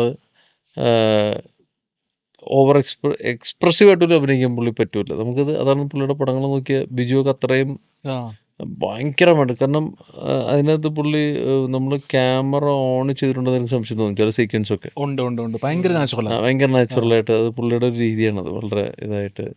ഇപ്പം നിവിനിപ്പോൾ ജൂഡ് വരുന്ന സമയത്ത് ജൂഡിനോട് ചോദിക്കുന്ന ചോദ്യമുണ്ട്, ഇത് വളരെ ചെറിയൊരു എമൗണ്ട് അല്ലേ, 10,000 രൂപയുടെ കാര്യമല്ലോ, എന്തിനാണ് ഇവരെങ്ങനെ നടത്തിക്കുന്നത്, നിങ്ങൾക്കത് പറഞ്ഞ് അത് കൊടുക്കാനല്ലേ. ഇങ്ങനെ എൻ്റെ ടോൺ സിങ് സൗണ്ട് ഫുള്ള്. അപ്പോൾ അത് പുള്ളിയുടെ രീതി ഭയങ്കര. അപ്പോൾ അത് നമുക്ക് ഞാൻ കുറേ പഠിച്ചെടുത്തിട്ടുണ്ട്. പിന്നെ നമുക്കത് പല പടങ്ങൾക്ക് പല മേക്കേഴ്സ് കൂടെ പോകുമ്പോൾ പല ക്വാളിറ്റി. ഖാലിദ് റഹ്മാൻ പുള്ളിക്ക് ഇതേപോലെ തന്നെ ഭയങ്കര കുറേ സെറ്റിലായിട്ട് ആവുന്നത്. പടങ്ങളനുസരിച്ച് മാറിയിരിക്കും. ഇപ്പോൾ തല്ലുമാലും ജിംഖാനയും ആ റേഞ്ചല്ല, പക്ഷെ എന്നാലും മിനിമലായിട്ട് അഭിനയിക്കുക എന്നുള്ളൊരു പരിപാടി. നമ്മൾ 83 മാത്രമാണ് എനിക്ക് തോന്നിയൊരു സാധനം, നമ്മൾ കളയണ്ടായിരുന്നു എനിക്ക് തോന്നിയൊരു സാധനം, ചെയ്യാമായിരുന്നു തോന്നി. അത് പക്ഷേ കഥ കണക്ട് ആയില്ല ആ സമയത്ത്, അല്ലാണ്ട് ഇതല്ലോ. അല്ല, അവിടേക്ക് ഈ പ്രശ്നം സംഭവിക്കുന്ന വെച്ചാൽ നമ്മൾ പറയുന്ന രീതി കള്ളത്തരത്തിൽ പറയാൻ ഞാൻ മറന്നുപോകും. നേരത്തെ പറഞ്ഞ കള്ളത്തരം നമുക്ക് പെട്ടെന്ന് ചില സന്ദർഭത്തിൽ വരില്ല. അതാണ് നമുക്ക് പഠിക്കേണ്ടിയിരിക്കുന്നു. അത് ശരിയാണ്. ഈ മറ്റേ ഇപ്പം ഏറ്റവും ഇത്രയും പടങ്ങളിൽ ഏറ്റവും കംഫർട്ടബിൾ ആയിട്ട് ഏറ്റവും ഹാപ്പി ആയിട്ട് അല്ലെ ഏറ്റവും എൻജോയ് ചെയ്ത് ഷൂട്ട് ചെയ്ത പടം ഏതായിരിക്കും എന്ന് വെച്ച് കഴിഞ്ഞാൽ തീർന്നല്ലോ അല്ല പെട്ടെന്ന് തീർന്നു പോയി എന്നുള്ള ഫീലിലേക്ക് വരുന്നത്? അങ്ങനെയല്ല, ലൈഫിൽ എനിക്ക് ബ്രേക്ക് കിട്ടിയ സിനിമ അല്ലെന്നുണ്ടെങ്കിൽ എനിക്ക് ഞാൻ തകർത്തിട്ടുണ്ട്, അല്ലെന്നുണ്ടെങ്കിൽ നന്നായി ചെയ്തിട്ടുണ്ടെന്ന് എനിക്ക് മനസ്സിലാക്കി, ഇത് ബ്രേക്ക് ത്രൂ മാറുന്നു മനസ്സിലാക്കിയ സിനിമ ആനന്ദം. ഞാൻ ഷൂട്ട് കഴിഞ്ഞ് എൻ്റെ എഡിറ്റ് പോഷൻ നടക്കുമ്പോൾ തന്നെ ഒരു ദിവസം വിനീത് വിളിക്കായിരുന്നു. വിനീത് അങ്ങനെ വിളിക്കുന്ന ആളൊന്നുമല്ല, വർഷം ഇത്രയോ ഞാൻ വിളിക്കുമ്പോൾ എനിക്ക് കിട്ടുന്ന ആളുമല്ല, എപ്പോഴും പുള്ളി അങ്ങനെ കിട്ടും. വിനീത് എന്നെ ഇങ്ങോട്ട് വിളിക്കും. അപ്പോൾ ഞെട്ടിപ്പോയി ഞാൻ. അപ്പോൾ എൻ്റെ അടുത്ത് ചേട്ടാ ഞാൻ എഡിറ്റ് ഏകദേശം ഞാൻ കണ്ടു, ഉഗ്രനുണ്ട് കേട്ടോ ചാക്കോമേഷ് എന്ന് പറഞ്ഞു. അപ്പോൾ ചാക്കോമേഷ് നന്നായിട്ടുണ്ട്. അപ്പോൾ നമ്മുടെ പല ഓപ്ഷൻസ് ഇങ്ങനെ വേറെ പല ആക്ടേഴ്സാണ്. ഇപ്പോൾ ഗണേഷാണ് പറഞ്ഞത് ചേട്ടൻ തന്നെ മതി, എനിക്ക് ചേട്ടനാണ് കംഫർട്ട് എന്ന് ഗണേഷാണ് പറഞ്ഞത്. വളരെ ഹാപ്പി ആയിട്ടാണ്. അപ്പോൾ എനിക്ക് അന്നേ മനസ്സിലായി ഇതിനെ നമുക്ക് ഒരു നല്ല തോതിലെ പടം വർക്കായി കഴിഞ്ഞാൽ മൊത്തത്തിൽ കയറുന്ന എനിക്കറിയായിരുന്നു. ഭയങ്കര ഡിഫറെന്റ് ഒരു കൺസെപ്റ്റ് ആണല്ലോ, അങ്ങനത്തെ കൺസെപ്റ്റ് വന്നിട്ടില്ല. ഇൻഡസ്ട്രിയൽ വിസിറ്റ് അല്ലെന്നുണ്ടെങ്കിൽ യാത്ര പരിപാടി IV വന്നിട്ടില്ല. അതാദ്യമായിട്ടായിരുന്നു. IV ഇങ്ങനെയാണ് രസമുള്ള പരിപാടി. നമ്മൾ സ്കൂളിൽ നിന്ന് വല്ല കോളേജിൽ നിന്ന് ഒരു എഞ്ചിനീയറിംഗിന് സെക്കൻഡ് ഇയർ ഒക്കെ ആകുമ്പോൾ നമ്മളൊരു ഇൻഡസ്ട്രിയൽ വിസിറ്റ് എന്ന് പറഞ്ഞുകൊണ്ട് ഇതേപോലത്തെ തന്നെ പരിപാടി. പക്ഷേ ഞങ്ങളുടെ ഒരു ദിവസം ഉണ്ടായിരുന്നുള്ളൂ. ഈ ഹംപി പോണ പോലെ അല്ലെങ്കിൽ കുറച്ചധികം ദൂരം കൊണ്ടുപോയിട്ടുള്ള പരിപാടി ഉണ്ടായിരുന്നല്ലോ, 1 ഡേ പരിപാടിയായിരുന്നു. ഹംപി എന്ന് പറഞ്ഞ ഒരു സ്ഥലം ആ പടം കഴിഞ്ഞ പിന്നെ ഞങ്ങളൊക്കെ ഞങ്ങൾ ഈ അടുത്തൊരു ഓൾ ഇന്ത്യ ട്രിപ്പ് വരുന്നേ ബൈ റോഡ് പോയി ഷിംല പോയി തിരിച്ചു വരുമ്പോൾ ഹംപി കയറണം എന്നൊരു മൈൻഡിൽ കയറി ഞങ്ങൾ ഡിസ്കസ് ചെയ്തതാണ് ഈ പടത്തിന്റെ. പെട്ടെന്ന് വിട്ടു പോരാൻ പറ്റില്ല ഹംപി നമ്മൾ എത്ര കണ്ടാലും തീരില്ല. എൻ്റെ ജീവിതത്തിൽ അത്രയും ആർക്കിടെക്ചറൽ സാധനങ്ങൾ വെറുതെ കിടക്കുന്നുണ്ട് ലൈഫ് ഞാൻ കണ്ടിട്ടില്ല. ഹംപിയിൽ നമ്മൾ പോയി കഴിഞ്ഞാൽ, നമ്മൾ ചിലയിടത്തൊക്കെ പോയി കഴിഞ്ഞാൽ നമ്മൾ ഈ കല്ലുകളിൽ കൊത്തി വെച്ചിരിക്കുന്ന രൂപങ്ങളിൽ നമ്മളിപ്പോൾ ഇവിടെ ഫോട്ടോ വെച്ചിലൊക്കെ പലയിടത്തൊക്കെ പോയി കഴിഞ്ഞാൽ നമ്മൾ ആ കല്ല് നമ്മൾ കൊത്തുന്ന ആൾക്കാരുടെ അടുത്തത് കൊത്തി തരണമെന്ന് പറയുമ്പോൾ ഒരു ചെറിയൊരു പോർഷൻ പോലും കൊത്താൻ മാസങ്ങളെടുക്കും, അല്ല ആഴ്ചകൾ അല്ലെങ്കിൽ മാസങ്ങളെടുക്കും. അപ്പം അങ്ങനെ എത്രയോ രൂപങ്ങൾ വെറുതെ വഴിയിലൊക്കെ കിടക്കുന്ന നമുക്ക് കാണാം. പൊക്കിക്കൊണ്ടുവന്നല്ല ആർക്കിയോളജിക്കാർ എടുത്തിട്ട് ഇടിക്കുമെന്ന് എനിക്ക് അറിഞ്ഞൂടാ. അങ്ങനെ അത്രയും ഇടത്ത് കിടക്കുന്ന ഒരു സ്ഥലം ഞാൻ എൻ്റെ ലൈഫ് ഞാൻ കണ്ടിട്ടില്ല. ഹംപി പോലെ ഒന്നാമതൊരു വിജയനഗര എംപയറിൻ്റെ തലസ്ഥാനമായിരുന്നു. അതുപോലെ തന്നെ ഒരുപാട് കഥകളും. പിന്നെ എനിക്ക് തോന്നുന്നത് ഇന്ത്യയിൽ ഉള്ള സ്റ്റോൺ ചാരിയറ്റ് എന്ന് വെച്ചാൽ കല്ലുകൊണ്ടുണ്ടാക്കിയ ചക്രം രഥം, അത് തന്നെ സ്റ്റോൺ ചാരിയറ്റ് ഉള്ളത് എനിക്ക് തോന്നുന്നത് 2 ഉള്ളത്. ഒന്ന് ഹംപിയിലും പിന്നെ എനിക്ക് തോന്നുന്നത് മഹാബലിപുരത്തും തോന്നുന്നു. 2 ഉള്ളത് ഞാൻ പറഞ്ഞു കേട്ടിട്ടുണ്ട്. നിങ്ങൾക്ക് ഹംപിയിൽ എത്ര ദിവസം ഷൂട്ട് ഉണ്ടായിരുന്നു? ഹംപിയിൽ മൊത്തം എനിക്ക് തോന്നുന്നത് ഹംപിയിൽ എനിക്ക് തോന്നുന്നത് 20-25 തോന്നുന്നു. ഗോവയിൽ 35 മൊത്തം 68-70 ദിവസം. കാഞ്ഞിരപ്പള്ളിയിൽ നിന്ന് തുടങ്ങി നമ്മൾ ചാവക്കാട്, കുന്നംകുളം അങ്ങനെ പോയി, പിന്നെ മൈസൂർ അവിടെ പാലസിന് മുകളിൽ കുറച്ച് ഷോട്ട്സ് എടുത്തു. പിന്നെ അവിടെ നിന്ന് കയറി പിന്നെ പോകുന്ന വഴിയൊക്കെ ഷൂട്ട് ഈ ബസ്സിൽ തന്നെയാണ് ബസ്സിൽ തന്നെ ഷൂട്ട് ചെയ്തേ പോകണം. നമ്മൾ അറിഞ്ഞില്ല, സ്ഥലം എത്തുമെന്ന് അറിയില്ല. ഓരോ ഷോട്ടുകൾ എടുത്തുകൊണ്ടിരിക്കുക. ഞാനടുത്ത് കിടന്ന് ഉറങ്ങിയ ഷോട്ട് അതും എടുത്തു വരും. ഞാനിത് തളർന്ന് കിടന്ന് ഉറങ്ങിയ ഷോട്ട് അതിനിടയ്ക്ക് വന്നിട്ട് വിശാഖ ഇങ്ങനെ മുഖത്ത് വരയ്ക്കുന്നുണ്ട്. ഞാൻ ശരിക്കും ഉറങ്ങിയത് നല്ല കാര്യത്തിന് ക്യാമറയിലൊന്നും പറഞ്ഞില്ല. അപ്പൊ അതും എടുത്തിട്ടുണ്ട്. നിർത്തി ഷോട്ട് എടുത്ത് പോവാന്ന് പറഞ്ഞാൽ കാരണം ആ വഴി നമുക്ക് എടുക്കാലോ. ഇവരുടെ പ്രണയം കിടക്കുന്ന തോമസ് കുര്യനും മറ്റേ പേരെന്തായാലും സിദ്ധി മഹാജൻ കിട്ടി, പുള്ളിക്കാരത്തിന്റെയും പ്രണയം, റോഷൻ മാത്യുവിന്റെ ഷോർട്സ് എല്ലാരും കിടക്കുകയാണല്ലോ. ശരി കേട്ടോ, കൈൻഡ് ഓഫ് റോഡ് മൂവി തന്നെ. അതെ, പോന്നൊരിക്കൊക്കെ shorts എടുത്തെടുത്തപ്പോ college ഫിസാറ്റില്ലായിരുന്നു. College കരുനാപ്പള്ളിയിലുള്ള Amal Jyothi, Kanjirappally sorry, ഞാൻ അവിടെ പഠിച്ചു. അമൽ ജ്യോതി അവിടെ നിന്നാണ് തുടങ്ങിയത്, അവിടെ നിന്നാണ് ജീവിതം മാറിയത്. അവിടെ നിന്ന് ജീവിതം മാറി. എനിക്കിപ്പോൾ ഓർമ്മയുണ്ട് അതിൻ്റെ ഫസ്റ്റ് ഷോട്ട് എൻ്റെ വെച്ചിരിക്കുന്നത് മറ്റേ വിശാഖിന്റെ ക്യാരക്ടറിന്റെ പേര് ഞാൻ മറന്നുപോയി. ഒരു കുപ്പി എന്നല്ല വേറെന്തോ ഞാൻ വിളിക്കുന്നത്, അതിൽ ശരിക്കുള്ള എന്തോ ക്യാരക്ടർ നെയിം ഉണ്ട്. അപ്പോൾ എന്താ അവിടെ ചോദിക്കുന്ന സമയത്ത് ഇയാളുടെ അടുത്തേക്ക് വന്നു വെച്ചാലും മറ്റേ ഫൈൻ അടിച്ചിട്ട് കയറാൻ മതി എന്ന് പറഞ്ഞാൽ സ്ഥലത്തിൽ സാർ 100 രൂപ കടം തരും, ഗെറ്റ് ഔട്ട് എന്ന് പറഞ്ഞ് കുറച്ച് വിടുന്ന ആ പരിപാടി കഴിഞ്ഞിട്ട് പിന്നെ ഈ റെക്കോർഡിങ് അടയ്ക്കും. അപ്പൊ റെക്കോർഡ് അടച്ചു തന്നെ ഗണേഷ് ചേട്ടാ ചിരിപ്പിക്കല്ലേട്ടാന്ന് പറഞ്ഞ തന്നെ നമ്മൾ ഈ സാധനം ഇയാൾക്ക് മൊത്തത്തിൽ വെറുപ്പ് പോലെയാണ് പടച്ച് കഴിഞ്ഞിട്ട് അടുത്ത് ആ സാധനം. അപ്പോൾ അതൊക്കെ എനിക്ക് ഒന്നും ഓർമ്മയുണ്ട്. എനിക്ക് അവിടെ ശരിക്കുള്ള ലാബിലാണ് ഷൂട്ട് ചെയ്തത്, അടുത്തൊരു ലാബിലാണ് ഷൂട്ട് ചെയ്തത്. പ്രതിവേട്ടൻ പാവം പ്രതിവേട്ടൻ പോയി ഇതിനിടയ്ക്ക്. പ്രതിവേട്ടനായിരുന്നു കേട്ടോ. ശരി. പ്രതിവേട്ടൻ മരിച്ചു. ഇനി അടുത്ത പ്ലാൻ ഏതാ, പടം ഏതാ? അടുത്തത് ഇപ്പം പോസ്റ്റർ പുറത്ത് വിട്ടായിരുന്നല്ലോ, അപ്പൊ പറയാലോ. ടീസർ തിയേറ്ററിൽ വന്നിട്ടുണ്ട്, ജാമ്പി. അത് കണ്ടില്ല, അതിന് പോന്നു. അതിന്റെ ഞാൻ കഴിഞ്ഞെന്ന് വിചാരിച്ചു. ജാമ്പി ഗംഭീര ടീസറായിരുന്നു. കണ്ടില്ല? കണ്ടില്ല. ടീച്ചറാണോ? ഞാൻ തിയേറ്ററിൽ ഞാൻ പടം കാണാൻ പോയപ്പോ ഇങ്ങനെ എഴുതി കാണിച്ച് കഴിഞ്ഞപ്പോ എല്ലാരും എഴുന്നേക്കാണ്. എന്റെ അടുത്ത് ചേട്ടൻ എഴുന്നേക്കല്ലേ, കഴിഞ്ഞ ദിവസം പറഞ്ഞായിരുന്നു ഇത് കഴിഞ്ഞിട്ട് എന്തോ പരിപാടി. എന്റെ അടുത്തിരുന്നവര് പറഞ്ഞില്ല. ഞാൻ മറ്റേ എല്ലാം കഴിഞ്ഞിട്ട് ലാസ്റ്റ് ഒരു പാട്ട് വരും എഴുതി കാണിക്കുമല്ലോ. അപ്പൊ ഞാൻ വെച്ച് കഴിഞ്ഞാൽ കാര്യം അതിന് മുമ്പ് ഒരു സീൻ കാണിക്കും, അത് കഴിഞ്ഞിട്ട് ഞാൻ കഴിഞ്ഞെന്ന് വിചാരിച്ചു. അത് കഴിഞ്ഞപ്പോ ജാമ്പ് ഇത് കാണിക്കണ്ടായിരുന്നു. എനിക്ക് ഉടനെ ചിലപ്പോ റിലീസ് ചെയ്യായിരിക്കുമല്ലോ അല്ലേ? എനിക്കറിയാം, ഷൂട്ട് തുടങ്ങിയാലല്ലേ റിലീസ് ചെയ്യാൻ പറ്റുള്ളൂ. അല്ല ടീസർ ടീച്ചർ മനസ്സിലായി. അറിയില്ല, ചിലപ്പോ റിലീസ് ചെയ്യും. അതാണ് അടുത്ത പരിപാടി. ഓ അതൊരു കുറച്ചേട്ടന്റെ തോൽവി ഞാൻ അതിന് മുന്നേ വർക്ക് ചെയ്താ, തോൽവി FC. അത് കഴിഞ്ഞിട്ട് ഒരു ജഗജില്ലി ആയിട്ടാണ്. റോണിച്ചേന്റെ അടുത്ത പരിപാടി ഏതാ? ഞാനിപ്പോ ഇനിയിപ്പോ ഇറങ്ങാനുള്ളത് UK ആണ്, ജൂൺ 20 UK. അത് ശരിക്കും പറഞ്ഞാൽ ഇതിന്റെ ഒപ്പം ഇറങ്ങണ്ടായിരുന്നു. അതിന്റെ കുറച്ച് തിയേറ്റേഴ്സിന്റെ കുറച്ച് കൺഫ്യൂഷൻ കാര്യങ്ങളൊക്കെ ഇട്ടത് മാറ്റി, ജൂൺ 20 മാറ്റി UK. പിന്നെ അതിന്റെ പുറകെ വരുന്നത് ഹാൽ എന്ന് പറഞ്ഞിട്ട് ഞാൻ ഷെയ്നിനൊപ്പം ചെറിയൊരു ക്യാമിയോ പരിപാടിയാണത്. ഒരു സീനായിരുന്നു, കുറച്ചേ ഉള്ളൂ ക്യാരക്ടർ. പിന്നെ ഉള്ളത് നമ്മുടെ night riders edit Naufal direct ചെയ്യുന്ന നൈറ്റ് റൈഡേഴ്സ് ഉള്ള സിനിമ. ഇത് 3 വരാതിരിക്കുന്നത്. പിന്നെ ചെയ്തിരിക്കുന്നത് പാമ്പള്ളി എന്ന് പറഞ്ഞൊരു നവാഗതനല്ല, പുള്ളി നാഷണൽ വിന്നറാണ്. അപ്പോൾ പുള്ളി ഇവിടെ അനുശ്രീ, സണ്ണി ലിയോൺ, അതുപോലെ തന്നെ ഞാൻ, അങ്ങനെ ശരത് സഭ, അങ്ങനെ കുറച്ച് പേർ കൂടി ചെയ്തിട്ടുള്ള ഒരു കാസർഗോഡ് ചെയ്തൊരു സിനിമയാണ്. അത് മറ്റേ ഒരു ഗ്രാമത്തിൻ്റെ കഥ പറയുന്ന ഒരു സിനിമയാണത്. അതൊരു പരിപാടി. ഇതൊക്കെയാണ് ഇറങ്ങാനുള്ളത്, വരാൻ പോകുന്നത്. കമ്മിറ്റി ഇരിക്കുന്നത് ഇനിയിപ്പോൾ ചെയ്യാൻ പോകുന്ന സിനിമ ആഘോഷം എന്നുള്ള സിനിമ, അമൽ കെ ജോബിയുടെ ഗുമസ്തൻ്റെ സംവിധായകൻ. ഇവിടെ ആദ്യ സിനിമ ഉണ്ട് എഴുതിയിട്ട്, അത് ഇറങ്ങിയിട്ടില്ല. അതും ഇതുപോലെ തന്നെ അത് ഇങ്ങനെ പല വർക്കുകളായിട്ട് കുറിച്ച് ഡിലേ ആയിക്കൊണ്ടിരിക്കുകയാണ്. അതിപ്പോൾ ഇവിടെ തന്നെ ഇറങ്ങുന്നുള്ളൂ. പുള്ളിയുടെ 2 പടം ചെയ്തു, 3ാമത്തെ പടം പുള്ളിയുടെ. ഈ ഉജ്ജ്വലന്റെ കട്ടായി പോയി പറഞ്ഞ സീൻസ് ഒരു BTS ആയിട്ട് റിലീസ് ചെയ്യാൻ എന്തെങ്കിലും ചാൻസ് ഉണ്ടോ? അയ്യോ, എനിക്ക് അറിഞ്ഞൂടത്. എനിക്ക് തോന്നുന്നു ഉണ്ടെന്നത്. കഴിഞ്ഞ ദിവസം എനിക്ക് ചമന്റെ ഒരു മെയിൽ വന്നിട്ടുണ്ട്, ഡിലീറ്റഡ് സീൻ 1 എന്ന് പറഞ്ഞു. അത് നല്ല പരിപാടി. കാര്യം അതിനകത്ത് കട്ടായി പോയിട്ടുണ്ടെങ്കിലും നല്ല സീനുകളായിരിക്കുമല്ലോ, ഫൺ സംഭവമായിരിക്കും. പ്രത്യേകിച്ച് നിങ്ങളുടെ ആ ഗ്യാങ്ങിന്റെ ഏരിയ രസമുണ്ട്. അതാണല്ലോ അതിനകത്ത് കോമഡി ഡ്രൈവ് ചെയ്യുന്ന ഏരിയ. നസീർക്കയുടെ ഒരു സീനാ അതല്ലേ, ചായക്കടയിലുള്ള ഒരു സീൻ. ഡിലീറ്റഡ് സീൻ എന്ന് പറഞ്ഞ എനിക്ക് മെയിൽ ചമന്റെ മെയിൽ വന്നിട്ടുണ്ട്. അപ്പൊ ഞാൻ ജസ്റ്റ് ഒന്ന് കണ്ടു നോക്കിയപ്പോ അതാണെന്ന് പറഞ്ഞാൽ എനിക്കറിയാം. ഇറങ്ങുമ്പോ എല്ലാവർക്കും വലിയ സീന മനസ്സിലായല്ലേ? മറ്റേ മനസ്സിലായി പറയണ്ട, കാണട്ടെ. ഓണിച്ചേട്ടാ, വേറൊരു ഡൗട്ട്. അതായത് ഇപ്പം ഈ സിനിമയിലേക്ക് ഓണിച്ചേട്ടൻ വന്നു കഴിഞ്ഞിട്ട് ഇങ്ങനെ റോളുകളും കാര്യങ്ങളും കിട്ടിക്കൊണ്ടിരിക്കുക. ഇപ്പം ഒരു മേജർ ബ്രേക്ക് ആനന്ദത്തിലാണ് വരണത്. അപ്പോൾ അതിന് മുമ്പുള്ള പീരീഡിലാണെങ്കിലും നമുക്ക് സിനിമയിൽ തന്നെ നന്നായിട്ട് വരണമെന്നുണ്ടല്ലോ. അപ്പോൾ അങ്ങനെയുള്ള പീരീഡിൽ മറ്റേ എന്നാ പറയുന്ന ഒരു ഡിപ്രഷനോ അങ്ങനെ എന്തെങ്കിലും സാധനങ്ങൾ? എന്താ സംശയം, നമ്മൾ മനുഷ്യനല്ലേ. അപ്പോൾ എങ്ങനെയായിരിക്കും അതിനെ ഓവർകം ചെയ്യുക?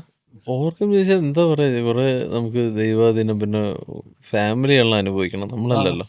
അത് മാത്രമല്ല, വൈഫൊക്കെയാണ് ശരിക്കും പറഞ്ഞാൽ അനുഭവിക്കുന്നത്. നമ്മുടെ മൂഡ് സ്വിങ്സ്, ഫ്രസ്ട്രേഷൻ, നമ്മൾ പിന്നെ ഈ ഭാഗ്യത്തിന് എന്താ പറയുക, മദ്യപാന പരിപാടി അങ്ങനെ കാര്യമായിട്ട് ഇല്ലാത്തതുകൊണ്ടാണ് ഒരു പരിധി വരെ ഇരിക്കുന്നത്. മദ്യപാന പരിപാടിയൊക്കെ ഉണ്ടെന്നുണ്ടെങ്കിൽ പലരും തകർന്നു പോകും നമ്മൾ. അന്നേരം ഈ പുറമേ ഉള്ളവർക്ക് ആരുടെ കുറ്റമല്ല, പുറമേ ഉള്ളവർക്ക് ശരിക്കും പറഞ്ഞാൽ സിനിമ എന്നുള്ളത് ഭയങ്കര ഒരു ഈസി ജോബല്ല. ഒന്നാന്തരം ഹൈലി കോമ്പറ്റീറ്റീവ് എന്ന് വെച്ചാൽ പ്രതിഭയുള്ളവരും കുറവുള്ളവരും ഇൻഫ്ലുവൻസ് ഉള്ളവരും അങ്ങനെ പല തോതിലുള്ള ആൾക്കാരുടെയൊക്കെ ഒരു അന്തിമ ഇതെന്ന് പറഞ്ഞാൽ സിനിമയാണ്. അപ്പം ഞാനിപ്പോൾ ഒരുപക്ഷെ അമച്വർ നാടകങ്ങൾ നിരന്തരമായിട്ട് ചെയ്യുന്ന ഒരു വേദി ഉണ്ടായിരുന്നെങ്കിൽ ഞാൻ അവിടെ റെഡിയാണ്. ഞാൻ സുൽസുഖിച്ചാനോട് ചോദിച്ചു, ചേട്ടാ അമച്വർ നാടകങ്ങൾ ചേട്ടൻ ചെയ്യുന്നുണ്ടെങ്കിൽ പറഞ്ഞു ഞാൻ വരാമേ എന്ന് പറഞ്ഞു. എല്ലാടാ ഞാൻ ചെയ്തിട്ടുണ്ട്, പക്ഷെ ഒന്നും അറിയാൻ ശ്രീകുമാറിനൊപ്പമാണ്. അപ്പോൾ അവന് ഞാനും കൂടി ചെയ്യണം, ഞങ്ങൾ 2 പേരുള്ള അതാണ് ചെയ്തുകൊണ്ടിരിക്കുന്നത്. അപ്പോൾ നമുക്ക് അവിടെ ഞാൻ അഭിനയിക്കാൻ ഞാൻ തയ്യാറാണ്. പിന്നെ സിനിമ എന്നുള്ളത് നമുക്ക് ഇഷ്ടമാണല്ലോ. ഇപ്പോൾ ഈ ടൈമിലൊക്കെ നമ്മൾ എന്തെങ്കിലും ഒരു നല്ല ബ്രേക്ക് വരുമായിരിക്കും, നമ്മൾ കോൺഫിഡൻ്റ് ആണ്. പക്ഷേ ഈ പറഞ്ഞ പോലെ തന്നെ കറക്റ്റ് ആൾക്കാരിലോട്ട് ഇപ്പോൾ വിനീത് പണ്ട് ഗണേഷ് രാജിനെ ഒരു കുട്ടിച്ചോദ്യം എന്ന് പറഞ്ഞൊരു ഷോർട്ട് ഫിലിം ചെയ്യാനാണ് വിനീത് പറഞ്ഞിട്ടാണ് ഞാൻ ചെയ്യുന്നത്. അപ്പം അന്ന് നമ്മുടെ സെറ്റിൽ ഉണ്ടായിട്ടുള്ള തമാശകൾ, നമ്മൾ പറയുന്ന തമാശകൾ നമ്മൾ പലയിടത്തും ചെയ്യുന്ന കാര്യങ്ങൾ കണ്ടിട്ടാണ് ഗണേശൻ തോന്നിയത് പുള്ളി ഇങ്ങനത്തെ ഒരാളെ അല്ല, ഒരു സീരിയസ് വ്യക്തിയല്ല, ഹ്യൂമർ നന്നായിട്ട് കൈകാര്യം ചെയ്യാൻ പറ്റും എന്നുള്ളത് ഗണേശൻ്റെ കോൺഫിഡൻസാണ് ആനന്ദത്തിൽ തീർന്നത്. പക്ഷെ ആ ടൈമിൽ നമ്മൾ എടുക്കുന്ന ഒരു സ്ട്രഗിൾ എന്ന് വെച്ചാൽ ഒന്നാമത്തെ കാര്യം, നമ്മൾ ഹോസ്പിറ്റലിൽ ചെല്ലുമ്പോൾ എന്താ സാറേ ഇപ്പോൾ സിനിമയൊന്നും ഇല്ലേ എന്നുള്ളതാണ് അവിടുത്തെ ചോദ്യം. പ്രാക്ടീസ് ചെയ്തുകൊണ്ടിരിക്കുകയാണല്ലോ. കണ്ടിന്യൂസ് ആയിട്ട് പ്രാക്ടീസ് ഉണ്ട്. എന്താ സാറേ സിനിമയൊന്നും ഇല്ലേ എന്നുള്ളത്. പിന്നെ നമ്മൾ പല ഗ്രൂപ്പുകളും നമ്മൾ ചെന്ന് ചാടുന്നില്ല, പലയിടത്തും നമ്മൾ ഇടിച്ചു കയറി ചോദിക്കുന്നില്ല. അപ്പോൾ ഇതൊക്കെ അതിൻ്റെ കാര്യങ്ങൾ. എന്നാൽ നമ്മൾ ആവശ്യത്തിന് അന്നത്തേക്കും ഒരു ആനന്ദമൊക്കെ ഇറങ്ങണേക്ക് മുമ്പ് തന്നെ സീരിയസ് ക്യാരക്ടേഴ്സാണ് കൂടുതൽ. അതെ അതെ. ഇപ്പോൾ ഡാഡി കൂള്, ഡ്യൂപ്ലിക്കേറ്റ്, ആകെ തന്നെ ചട്ടമ്പിനാട്, ട്രാഫിക് ഒക്കെ ചെയ്തു. പിന്നെ ഇതിനോടനുബന്ധപ്പെട്ട് ഈ മറ്റേ അച്ഛൻ്റെ പപ്പയുടെ നാട്ടിൽ ഒരു കേസ്, ഞങ്ങൾ വസ്തുവൊക്കെ ഒരു കേസ് ഉണ്ടായിരുന്നു, വലിയൊരു പ്രോപ്പർട്ടി കേസ്. ഇത് നല്ല കാലത്തിനോ കഷ്ടകാലത്തിനോ ഇത് നടത്താൻ ശരിക്കും പറഞ്ഞാൽ ഫാദർ അപ്പോഴേക്കും ഏജ് വൈസൊക്കെ ഫാദർ ഉണ്ട്, ഇപ്പോൾ 75. അപ്പോൾ ആ സമയത്ത് ഇത് ഈ ഒരു സിവിൽ കേസ് ആയതുകൊണ്ട് ഇത് ഞാൻ ഏറ്റെടുത്ത് നടത്തേണ്ട അവസ്ഥയും കൂടി. അപ്പം അത് പ്ലസ് ജോലി പ്ലസ് പിന്നെ സിനിമയുടെ പുറകെ നടക്കാന്ന് വെച്ചാൽ നമുക്ക് ഓടിയെത്തണ്ടേ. 24 മണിക്കൂറിലുള്ളൂ, ഒരു 6 മണിക്കൂറെങ്കിലും ഉറങ്ങണ്ടേ, ബാക്കി 18 മണിക്കൂറിൽ എത്ര ഇടത്തോട്ട് ഓടും. പിന്നെ ഈ ക്രിമിനൽ കേസ് പോലെ തന്നെ ഈ കോടതി അനുബന്ധപ്പെട്ട അറിവുള്ളവർക്ക് മനസ്സിലാവും, ഈ സിവിൽ കേസും പറഞ്ഞാലും ഭയങ്കര TDS, അനങ്ങൂല കോടതിയിൽ നിന്ന്. നമ്മളിപ്പോൾ കാലത്ത് ജയിലിൽ പോകുന്ന ഒരാളെ നമ്മൾ ജയിലിലോട്ട് വിടണോ എന്നുള്ള തർക്കത്തിൽ കോടതി നിൽക്കുന്ന സമയത്ത് ഒരു ഭൂമി ഇടപെട്ട അല്ലെങ്കിൽ ഭൂമിയിലുള്ള ഒരു വ്യവഹാര സംബന്ധപ്പെട്ട ഒരു തർക്കം എന്ന് പറഞ്ഞാൽ അതിന് ലീസ് പ്രിഫറൻസ് ആണ്. അപ്പോൾ ഓരോ തവണ നമ്മൾ കീഴ്ക്കോടതി ആയിക്കോട്ടെ ഹൈക്കോടതി ആയിക്കോട്ടെ അതോടനുബന്ധപ്പെട്ട ആൾക്കാർക്ക് നമ്മൾ വക്കീലന്മാരെ ഇങ്ങനെ ഫീസ് കൊടുത്ത് ഇവരെയും പരിപോഷിപ്പിച്ചിരിക്കണം. അപ്പോൾ ഇതിനകത്ത് തന്നെ എത്തിക്സ് ഉള്ളവരുണ്ട്, എത്തിക്സ് ഇല്ലാത്തവരുണ്ട്. എത്തിക്സ് ഇല്ലാത്തവരെ നമ്മൾ കണ്ടെത്താൻ വീണ്ടും സമയമെടുക്കും. പറഞ്ഞാൽ ഭയങ്കര ഒഫൻസീവായിട്ട് തോന്നും, പക്ഷെ എന്നാൽ പോലും വളരെ സമർത്ഥമായിട്ട് ഏറ്റവും നന്നായിട്ട് അഭിനയിക്കുന്നവരായിട്ട് തോന്നിയിട്ടുള്ളത് എല്ലാവരും അല്ല, ചിലർ വക്കീലന്മാരാണ്. നമുക്ക് മനസ്സിലാവുകയില്ല, അവസാനമാണ് നമുക്ക് മനസ്സിലാവുക. അപ്പം അങ്ങനെയൊക്കെ പല ആൾക്കാർ വഴിയൊക്കെ എനിക്കൊരു 4-5 വർഷം പോയി കിട്ടി. നമുക്ക് പിന്നീട് പിടുത്തം കിട്ടി ഇതിങ്ങനെ ഇവരുടെ ഒരു EMI മിഷൻ ആയിരുന്നു നമ്മളെന്നുള്ളത്.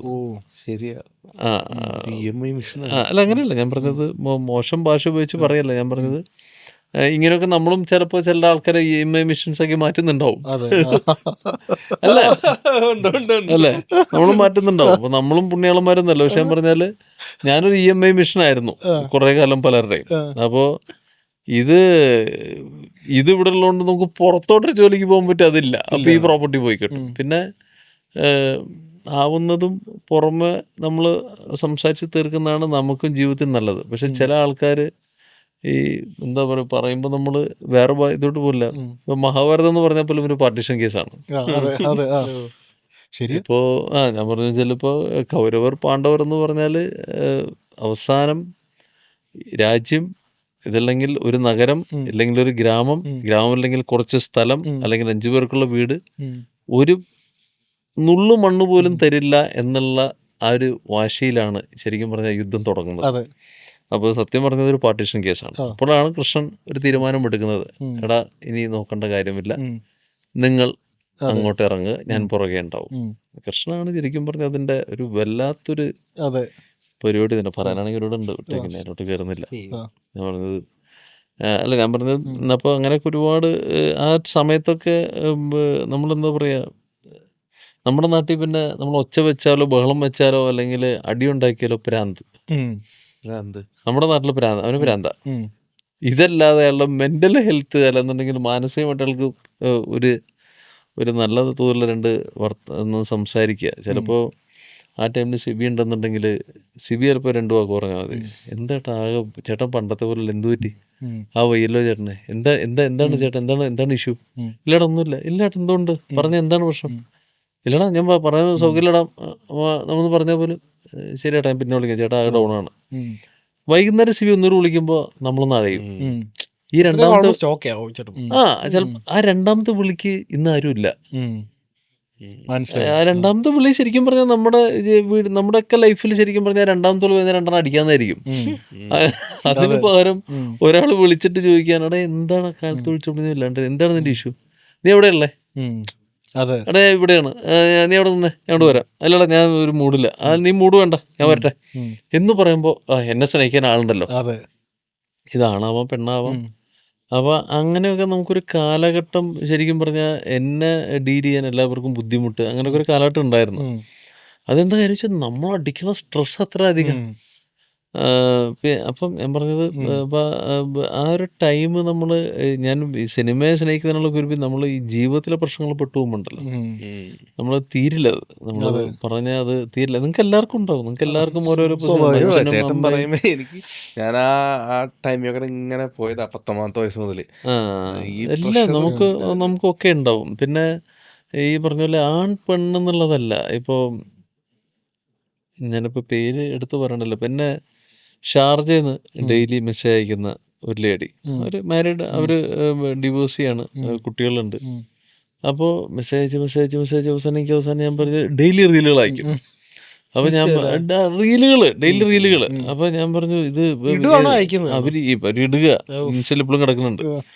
അപ്പോൾ ഞാനിത് ഇപ്പോൾ എന്താ ചേട്ടാ ഈ മെസ്സേജ് ഒന്നും അയക്കാത്ത, മെസ്സേജ് റിപ്ലൈ ഇല്ലല്ലോ. അപ്പോൾ ഞാൻ പറഞ്ഞില്ല, നിങ്ങളൊരു കാര്യം ചെയ്ത്, നിങ്ങൾ ഇവിടെ എറണാകുളം വരുമ്പോൾ, ചേട്ടാ ഞാൻ അടുത്ത തവണ നാട്ടിൽ വരുന്നത്, ഒരു കാര്യം ചെയ്ത് നിങ്ങൾ എറണാകുളത്തെ ഇടപ്പള്ളിയിലാണ് ഞാൻ താമസം, നിങ്ങൾ ഫാമിലിയായിട്ട് വരും, കാണുമോ ചേട്ടാ, എനിക്ക് ഫോട്ടോ എടുക്കുന്നത്. എനിക്ക് ഏറ്റവും ഇഷ്ടം എനിക്ക് ആസിഫിക്ക് തന്നെയാണ് പറഞ്ഞു. ആസിഫിക്ക് ദുബായ് വന്നപ്പോൾ ഫോട്ടോ എടുത്തു, നമ്മൾ സന്തോഷം. ചൈനേഷ് എനിക്ക് ചേട്ടായിയാണ്. അപ്പോൾ ആയിക്കോട്ടെ, നിങ്ങളിവിടെ എറണാകുളത്ത് വരുമ്പോൾ നിങ്ങൾ വീട്ടിൽ നിങ്ങളുടെ ഫാമിലിയായിട്ട് വരും, ഫാമിലിയായിട്ട് വരുന്ന വെച്ചാൽ സേഫായി, നമ്മളും അവരും വരുമെന്ന് പറഞ്ഞു. അപ്പോൾ വന്ന് അവരെന്തൊക്കെയോ അവർ അഭിനയിക്കാൻ താല്പര്യമുള്ള ആരോ ആണ്. അപ്പോൾ അവർ അഭിനയിച്ചു കഴിഞ്ഞ് പോയി. അത് കഴിഞ്ഞിട്ട് ഒരു ദിവസം വീണ്ടും അപ്പോൾ ഞാൻ വീണ്ടും ഇവർ അവിടെ ചെന്ന് വീണ്ടും വിളിച്ചു. ഞാൻ പറഞ്ഞു നിങ്ങളല്ലേ പറഞ്ഞു അവിടെ വരുമ്പോൾ വിളിക്കും, കാണും എന്നൊക്കെ പറഞ്ഞു. ഇപ്പോൾ നിങ്ങളുടെ ആവശ്യം നിങ്ങൾ ഇത് കഴിഞ്ഞു, എന്തിനാണ് അവർ ഇല്ല ചേട്ടാ ഞാനൊരു ഡിവോഴ്സ് ചെയ്യണം. അപ്പോൾ ഞാൻ പെട്ടെന്ന് ഇങ്ങനെ പറഞ്ഞ് എനിക്ക് കുട്ടികളൊക്കെ ഉണ്ട്. ഞാൻ പറഞ്ഞു ആയിക്കോട്ടെ, എന്ത് പറ്റി? അല്ല ചേട്ടാ അത് ശരിയായില്ല, ലൈഫ് ശരിയായില്ല. കുറേ വർഷങ്ങളായിട്ട് ഇവിടെ തന്നെയാണ്, പല പല വീട്ടിലെ ആവശ്യങ്ങൾക്കായിട്ട് ഞാനങ്ങനെ നിൽക്കേണ്ടി വന്നു. 8-9 വർഷം. കുട്ടികളൊക്കെ എത്രയാണ്? അപ്പം എല്ലാം അധികം വലിപ്പമുള്ളത് കുട്ടിയാണ്. ഞാൻ പറഞ്ഞു വിഷമിക്കല്ലേ, അത് ശരിയാവും. അല്ല വിഷമിക്കലല്ല ചേട്ടാ, ഈ ഓരോരോ വീട്ടിലെ കാര്യങ്ങൾ ഞാനിവിടെ എനിക്ക് തിരിച്ചു പോകാൻ പറ്റുന്നില്ല.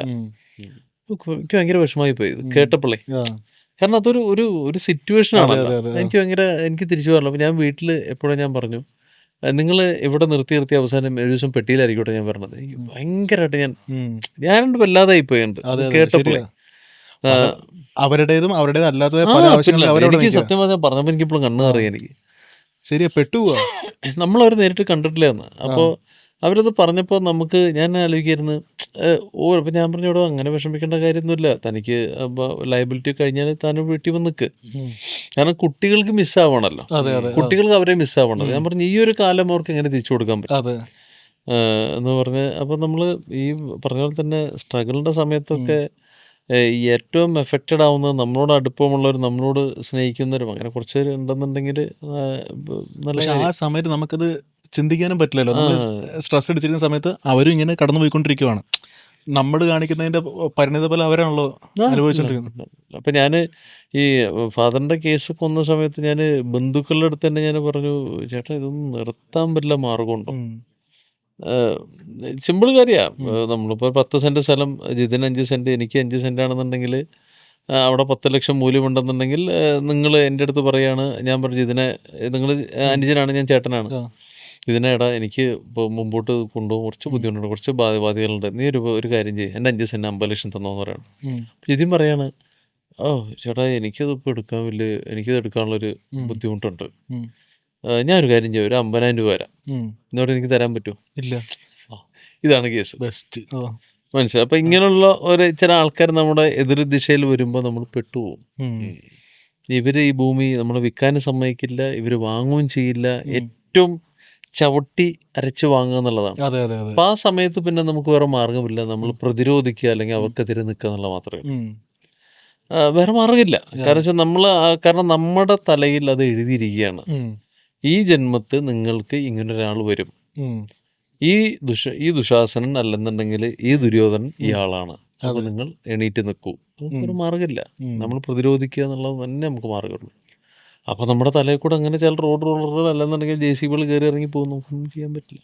അത് ജീവിതത്തിന്റെ ഭാഗമെന്ന് ജീവിതത്തിന്റെ ഭാഗമായിട്ടില്ല, വേറെ മാർഗമില്ലാത്ത. ശരിയാ. അപ്പോൾ ബ്രദർ ഭയങ്കര കുറച്ചൊരു സോഫ്റ്ററായിട്ട് ഉള്ള ഒരാളാണ്. പുള്ളിക്ക് ഇങ്ങനെ സ്ട്രെസ് അടിക്കുക എന്നുള്ളത് ഭയങ്കര ഇത് ഉള്ളത് കൊണ്ട് ഭയങ്കര എന്താ പറയുക, ഭയങ്കര കോണ്ടന്റ്ഫുള്ളായിട്ട് എന്താണോ വരുമാനം അനുസരിച്ച് ജീവിക്കുക എന്നുള്ള ഭയങ്കരമായിട്ട് എനിക്ക് ആഗ്രഹങ്ങളും ഭയങ്കര അംബീഷ്യസ് ആയിട്ടുള്ള ഭയങ്കര ആഗ്രഹങ്ങളൊക്കെ ഉള്ള ഒരാളാണ്. പക്ഷെ ബ്രദർ കുറേ കൂടി ഒരു സെൻ ലൈഫൊക്കെ ആഗ്രഹിക്കുന്ന ആളാണ്. പുള്ളി നിങ്ങൾ ശ്രദ്ധിച്ചാൽ മനസ്സിലാവും, കണ്ണൂസ് കോണിൻ്റെ ഇൻ്റർവ്യൂസ് അറിയുകയും ചെയ്യില്ല. കണ്ണൂസ് കോൺ ഇൻ്റർവ്യൂസ് ഒക്കെ വളരെ വളരെ വളരെ കുറവ്. എനിക്ക് തോന്നുന്നു മനീഷ് ചേട്ടനൊപ്പം കൊടുത്ത ഒന്നൊരു ഇൻ്റർവ്യൂസ്, ഞാൻ തന്നെ പുള്ളിയോടൊപ്പം എത്ര ഇൻ്റർവ്യൂസ് ഇല്ല, ഇൻ്റർവ്യൂസ് തന്നെ ഇല്ല. ഇത് കാരണം ചെന്നൈ എയർപോർട്ടിൽ ചെന്നപ്പോൾ അടുത്ത് പോയിട്ട് ഒരു നടൻ വളരെ ഫേമസ് ആണ്, പേര് പറയുന്നില്ല, പുള്ളീൻ്റെ അടുത്ത് വെച്ചാൽ സാർ അടുത്ത പടത്തിൽ അത് കൊഞ്ചം പാത്ത് പണ്ണുങ്ങ സാർ. ഞാൻ പറഞ്ഞു അടുത്ത പടത്തിൽ എന്ത് പാത്ത് പണ്ണാന് സാർ, അടുത്ത എനിക്ക് ഡയറക്റ്റ് പண்ற പടത്തിൽ നമ്മ വിഷയം കൊഞ്ചപ്പാ. ഞാൻ പറഞ്ഞു ഇല്ല ഞാൻ ഡയറക്റ്റ് ചെയ്തിട്ടില്ല. വെച്ചാൽ സാർ നിങ്ങൾ തന്നെ എന്താ ഇത് ഡയറക്റ്റ് പണ്ണി? ഇല്ല ഞാൻ ഡയറക്റ്റ് പണ്ണല. സാർ നിങ്ങൾ എന്തൊക്കെ വെച്ചാൽ നമ്മുടെ ഇൻ്റർവ്യൂസ് വന്നു വന്നിട്ട് അതെ നമ്മള് ഡയറക്ഷനൊക്കെ ചെയ്താല് നല്ലതാന്ന് പ്ലാൻ ചെയ്യാൻ. അതെ അതെ, നിനക്ക് എൻ്റെ അടുത്ത് ദേഷ്യം ഉണ്ടെന്ന് അറിയാം. എനിക്ക് ദേഷ്യം ഞാൻ ജാബ്രോള് വെച്ചിട്ട് അമ്മേ ഇവനാ ജാം റോഡില കേട്ടോ. അങ്ങനെ അതുപോലെ ഇതേ സെയിം സാഹചര്യത്തിൽ ഞാൻ വേറെ സംഭവം ചോദിക്കാം. നമ്മളിങ്ങനെ പോയിക്കൊണ്ട് നമുക്കൊരു മോട്ടിവേറ്റഡ് ഫീൽ കിട്ടണമല്ലോ, അല്ലെങ്കിൽ പിന്നെ നമ്മൾ എന്നാണോ നമ്മൾ കട്ട് ഓഫ് ആവണം നമ്മളത് തീരുമല്ലോ.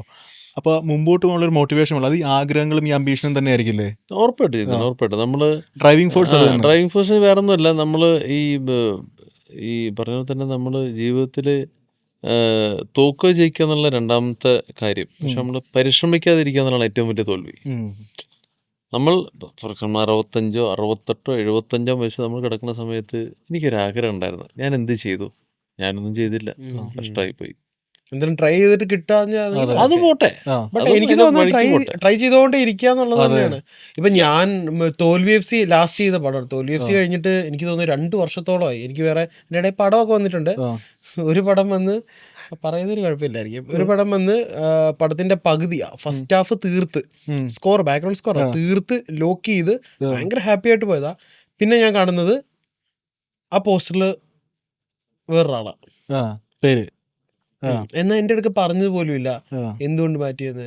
രണ്ടാമത് വേറൊരു പടം വന്ന് അത് അതിനകത്തൊരു 3-4 ട്രാക്ക് ഒക്കെ ചെയ്ത് സ്കോറിലും ഈ പറയുന്ന 3-4 മെയിൻ ബിറ്റ്സ് ഒക്കെ ചെയ്ത് അതൊക്കെ ചെയ്ത് അതും അതിനകത്തും കുറെ ചെറിയ പിന്നെ അവസാനമായപ്പോഴത്തേക്ക് കുറച്ച് ചെറിയ പ്രശ്നങ്ങളൊക്കെ വന്ന് കൺഫ്യൂഷൻസ് ഒക്കെ വന്ന് അതും പോയി. അപ്പൊ നമുക്കിതെല്ലാം ഭയങ്കര തിരിച്ചടിക്കുകയാണ്. ഇത് നമുക്ക് എന്റെ പ്രശ്നമാണോ നമ്മള്, അതായത് ആ പ്രോജക്റ്റ് ഒക്കെ ഈ പറയുന്നത് ഞാൻ പ്രോഗ്രാമിങ് ചെയ്യുന്നുണ്ട് വേറെ മ്യൂസിക് ഡയറക്ടേഴ്സിന് വേണ്ടി. അപ്പം എന്താന്ന് വെച്ച് കഴിഞ്ഞാല് ഒരു ജൂണില് ആ പ്രോജക്റ്റിന് വേണ്ടിയിട്ട് ഞാൻ കയറി ഒരു ഒക്ടോബർ നവംബർ വരെ ഞാൻ എൻ്റെ ടൈം അതിനുവേണ്ടി ഇൻവെസ്റ്റ് ചെയ്തു. എന്നിട്ട് 0 അവസാന റിസൾട്ട്, പ്രോജക്റ്റേ ഇല്ലല്ലോ. അപ്പൊ അതിൻ്റെ ഇടയിൽ വന്ന പ്രോജക്ട്സ് പോയി. ഞാൻ പ്രോഗ്രാമറായിട്ട് വർക്ക് ചെയ്യേണ്ട പ്രോജക്ട്സ് ഞാൻ കുറെയൊക്കെ ചവിട്ടി. അപ്പൊ എനിക്കിത് മനസ്സിലായി, ഇത് എന്റെ പ്രശ്നമാണ് എന്താ എന്ന് എനിക്കൊന്ന് മനസ്സിലായി. ഞാൻ ഭയങ്കര മെന്റലി ഭയങ്കര ഡൗൺ ആയി. ഞാൻ വീട്ടിൽ പറഞ്ഞില്ല. എനിക്ക് ഈ പറയുന്ന പോലെ ടെൻഷനും സ്ട്രെസ്സും എനിക്ക് പെട്ടെന്ന് ഈ വരുന്നതാണ്. അപ്പൊ അങ്ങനെ വന്ന് എനിക്ക് മൊത്തത്തിൽ ഔട്ടായി പോയി. എന്ത് ചെയ്യണമെന്ന് ഞാൻ ഫ്ലാറ്റിൽ നിന്ന് ഇറങ്ങി താഴോട്ട് മറ്റേ നമ്മുടെ അവിടുന്ന് അങ്ങോട്ട് നടക്കാം ഇങ്ങോട്ട് നടക്കാം ഇത് തന്നെ ചെയ്ത് ഈ പറയുന്ന പോലെ. പക്ഷെ എവിടെ ഒരു പോയിന്റ് കഴിഞ്ഞപ്പോഴത്തേക്ക് ഞാൻ ഓക്കെ ആയി, ഞാൻ ബാക്ക് ടു നോർമലായി. പിന്നെ ഈ പറയുന്ന പോലെ പ്രോഗ്രാമിംഗ് പരിപാടികൾ, പിന്നെ ഞാൻ രാജേഷ് ചേട്ടന് വേണ്ടി വർക്ക് ചെയ്യാൻ കയറി, രാജേഷ് മുരുകേശൻ പുള്ളിക്ക് വേണ്ടി വർക്ക് ചെയ്യാൻ കയറി. അപ്പൊ ബാക്ക് ടു വീണ്ടും ഓക്കെ ആയി. അങ്ങനെ പോയി. അങ്ങനെ വന്ന സമയത്താണ് ഉജ്ജ്വലൻ വരുന്നത്. അതായത് ഫെബ്രുവരി ആ സമയത്ത്, ഫെബ്രുവരി കഴിഞ്ഞു. എനിക്കിത് മാർച്ച് ലാസ്റ്റ് ആയപ്പോഴത്തേക്കാണ് എൻ്റെ അടുക്ക് ഇങ്ങനെ പറയുന്നത്. അത് ഈ പറയുന്ന കോരച്ചേട്ടൻ, ഇപ്പൊ ഞാൻ ജാമ്പിയിലേക്കായിരുന്നു ശരിക്കും വീക്കെൻഡിന്റെ അടുത്തേക്ക് എത്തിയത്, ആ പ്ലേസ് ആയത്. അപ്പോഴാണ് ഇതുപോലെ ഇതിലേക്ക് വന്നത്. എൻ്റെ ഫ്രണ്ടിൻ്റെ അടുക്ക് ആരൊക്കെയോ പറഞ്ഞിട്ടുണ്ട് കുറച്ചേട്ടൻ അടുത്ത ഡയറക്ടോറിയൽ ജാമ്പിയിലേക്ക് ഞാൻ അത്രയും എഫേർട്ട് ഇട്ട് നിന്നതെന്ന് പുള്ളിക്ക് അറിയാം. അതുകൊണ്ടാണ് പുള്ളി എനിക്ക് ജാമ്പി തന്നത്. ജാമ്പിയിൽ ഞാൻ കയറിയോണ്ടാണ് ഉജ്ജ്വലൻ. കാരണം ഉജ്ജ്വലൻ ശരിക്കും ചെയ്യാനിരുന്ന RC ആയിരുന്നു. RC ആ സോങ്സ് ഒക്കെ ചെയ്ത് RC തന്നെ പറഞ്ഞു, ബ്രോ എനിക്ക് സ്കോർ ചെയ്യാൻ എന്തോ ഇങ്ങോട്ട് സെറ്റ് ആവുന്നില്ല. RC തന്നെ എന്നെ വിളിച്ച് പറയായിരുന്നു. അപ്പം ഞാൻ പറഞ്ഞു, ബ്രോ അല്ല ചെയ്ത് നോക്കിയിട്ട് നോക്കുക. അന്നേരം ഇല്ല ബ്രോ, അത് സോങ്സ് ഓക്കെ, പക്ഷെ സ്കോർ അത്ര അങ്ങനെയാണ്. അപ്പം ഞാൻ ജാമ്പിയിലേക്ക് വന്നുകൊണ്ടാണ്, ജാമ്പിന്ന് ആ ഒരു കോണ്ടാക്ടിന്റെ ബലത്തിലാണ് കുറച്ചേട്ടൻ നോക്ക് CBI തന്നെ ട്രൈ ചെയ്ത് നോക്കിയാലോ എന്ന് കുറച്ചേട്ടൻ ഈ പറയുന്ന വീക്കിലും അങ്ങനെ വന്നതാണ്. അപ്പൊ ഈ പറയുന്ന പോലെ ഈ അന്ന് പറഞ്ഞ് ഞാൻ ഓർക്കുന്നത്, ഈ തോൽവി സിബി ചെയ്തത് ഒട്ടും ശരിയായില്ല എന്ന് പറയുന്നവരുടെ അടുക്ക് എനിക്ക് പറയാനുള്ളത്, ഒരു പടവും നമ്മൾ ചെയ്യുന്നത് മേ ബി ചിലപ്പോൾ കുഞ്ഞു പടമായിരിക്കാം, കുഞ്ഞുതോ വലുതോ എന്നൊന്നുമില്ല, നമ്മൾ ചെയ്യാന്നുള്ളതേ ഉള്ളൂ. അല്ല, അതിന്റെ ഡയറക്ടർ കൺവിൻസ്ഡ് ആണ്, പിന്നെ വേറെ പ്രശ്നമില്ല. അതന്നെ അല്ല, ഈ വെളിയിലുള്ളവർക്കാണ് ഈ പ്രശ്നം. നമ്മൾ ആ ഒരു പടം ചെയ്തു, പിന്നെ അവിടുന്ന് താഴോട്ട് പോയി, അങ്ങനെയൊക്കെ പറയുന്നത്. എനിക്കിത് കേട്ടപ്പോൾ തോന്നിയെന്നറിയോ, തോൽവിയിൽ നന്നായിട്ട് വർക്ക് ചെയ്തു, 100% എഫേർട്ട് ഇട്ട് നന്നായിട്ട് വർക്ക് ചെയ്തു, അത് അതിന്റെ ഡയറക്ടറിന് ഇഷ്ടപ്പെട്ടു. ആ ചെയ്ത നന്മയുടെ ആ ഒരു നല്ല കാര്യത്തിന്റെയാണ് ഇപ്പുറത്ത് വന്നപ്പം ജാംബിയ വന്നത്.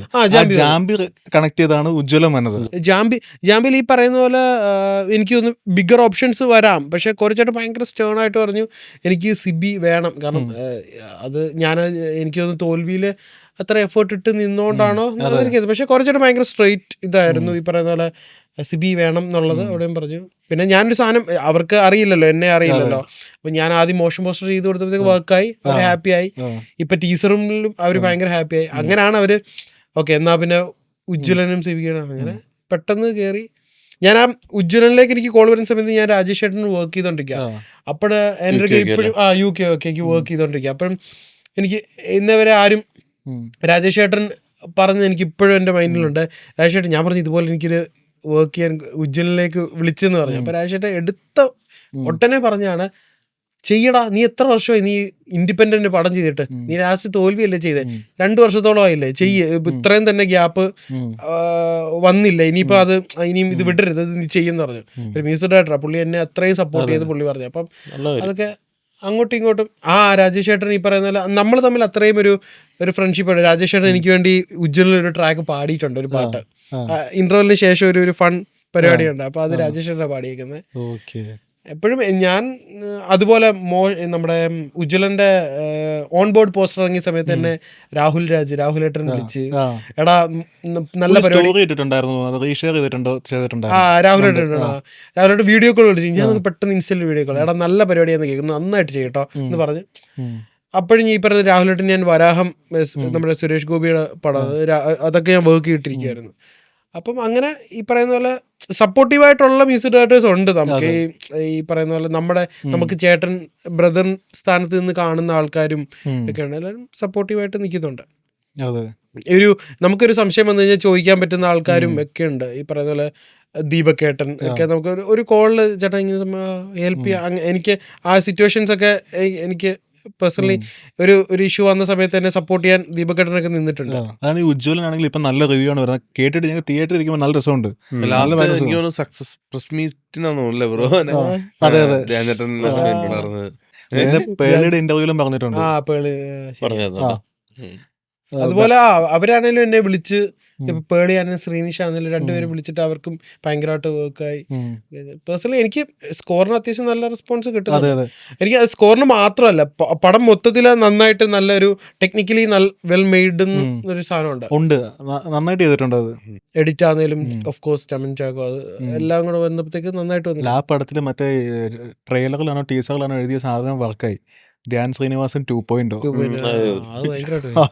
കുറെ ട്രോൾ പേജസിൽ ഇങ്ങനെ അത് മാത്രം 2.0 എന്ന് പറഞ്ഞു 2.0 വർക്കായി. അതിന് മുമ്പ് ഈ പടം റിലീസാവുന്നതിന് എനിക്ക് തോന്നുന്നു 3-4 ദിവസം മുമ്പാണ് മറ്റേ ജയിലറിന്റെ അതിൽ റീലോഡ് റോസ്റ്റ് എന്ന് പറയുന്നൊരു യൂട്യൂബ് ചാനലുണ്ട്, അതിനകത്ത് വന്നിട്ടുണ്ടായിരുന്നു.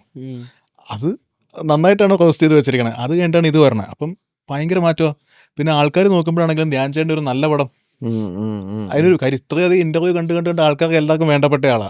ഒരു നല്ല പടം ഭയങ്കരമായിട്ട് സപ്പോർട്ട് ചെയ്യണ എനിക്ക് പേഴ്സണലി ഫീൽ ചെയ്യണ ഒരു മനുഷ്യനായിട്ട് എനിക്ക് ഫീൽ ചെയ്തിട്ടുണ്ട്. സിനിമയല്ല ഞാൻ പറഞ്ഞ്, ഇപ്പം നമുക്ക് നമ്മൾ വെറുതെ സംസാരിച്ചിരിക്കുമ്പോഴായാലും നമ്മൾ വിശേഷങ്ങൾ ചോദിക്കുമ്പോഴായാലും എൻ്റെ ലൈഫിലൊക്കെ പുള്ളി ഭയങ്കരമായിട്ട് സപ്പോർട്ട് ചെയ്തിട്ടുണ്ട്. വെറുതെ ഞാൻ തന്നെ ചിന്തിച്ചിട്ട് ധ്യാൻ ശ്രീനിവാസൻ ഇതിന് എന്തിൻ്റെ ആവശ്യമായിട്ടാ എൻ്റെ അടുത്ത് ഒരു 2 മണിക്കൂർ സ്പെൻഡ് ചെയ്യണേ.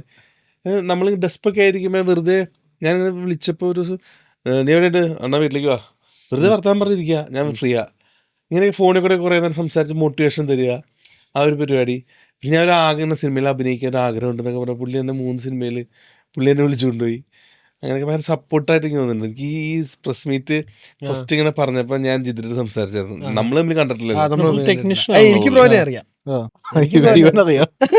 നമ്മൾ കണ്ടിട്ടില്ലല്ലോ, പക്ഷെ എനിക്കറിയാം. അവിടെ ചോദിച്ചാൽ മതി. അതെ, അവൻ എന്നെ വെരി നൈസ്.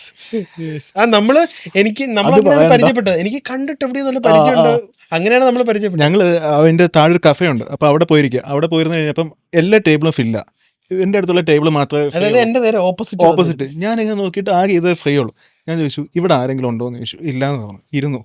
ഇരുന്ന് കഴിഞ്ഞപ്പം എവിടെയോ കണ്ടുപരിചയമുള്ള പോലെയാണ് സിബി എന്നെ നോക്കണേ. എനിക്ക് സിബി നമ്മൾ കാണുന്നില്ലോ, ഇപ്പോൾ ഇതിൻ്റെ ബാക്കിൽ പ്രവർത്തിക്കുന്ന ആരും നമ്മൾ കാണുന്നില്ലോ. എനിക്ക് മനസ്സിലാവും, എനിക്ക് എവിടെ കണ്ടുപരിചയമുള്ള ഒരാളെ നോക്കുന്ന പോലെ സിബി നോക്കുന്ന എനിക്ക് മനസ്സിലാവുന്നുണ്ട്.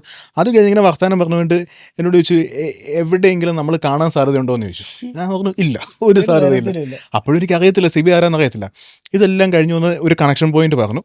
ഓക്കെ, അന്ന് പിന്നെ ഞങ്ങൾ സ്ഥിരമായിട്ട് കാണാൻ തുടങ്ങി. അങ്ങനെ കണക്ഷൻ പോയിന്റ് വല്ലാത്ത. അതെ അതെ അതെ അതെ, അതിവിടെ പറയണ്ടല്ലോ. അയ്യോ, തിരിച്ചങ്ങോട്ടേക്കാരന് വേണ്ട. അതെ, ഇനിയൊരു നല്ല ത്രില്ലർ എഴുതണേ. ഈ ഡോക്ടർമാരുടെ ഇതായതുകൊണ്ടേ നല്ല സ്റ്റോറി കിട്ടും.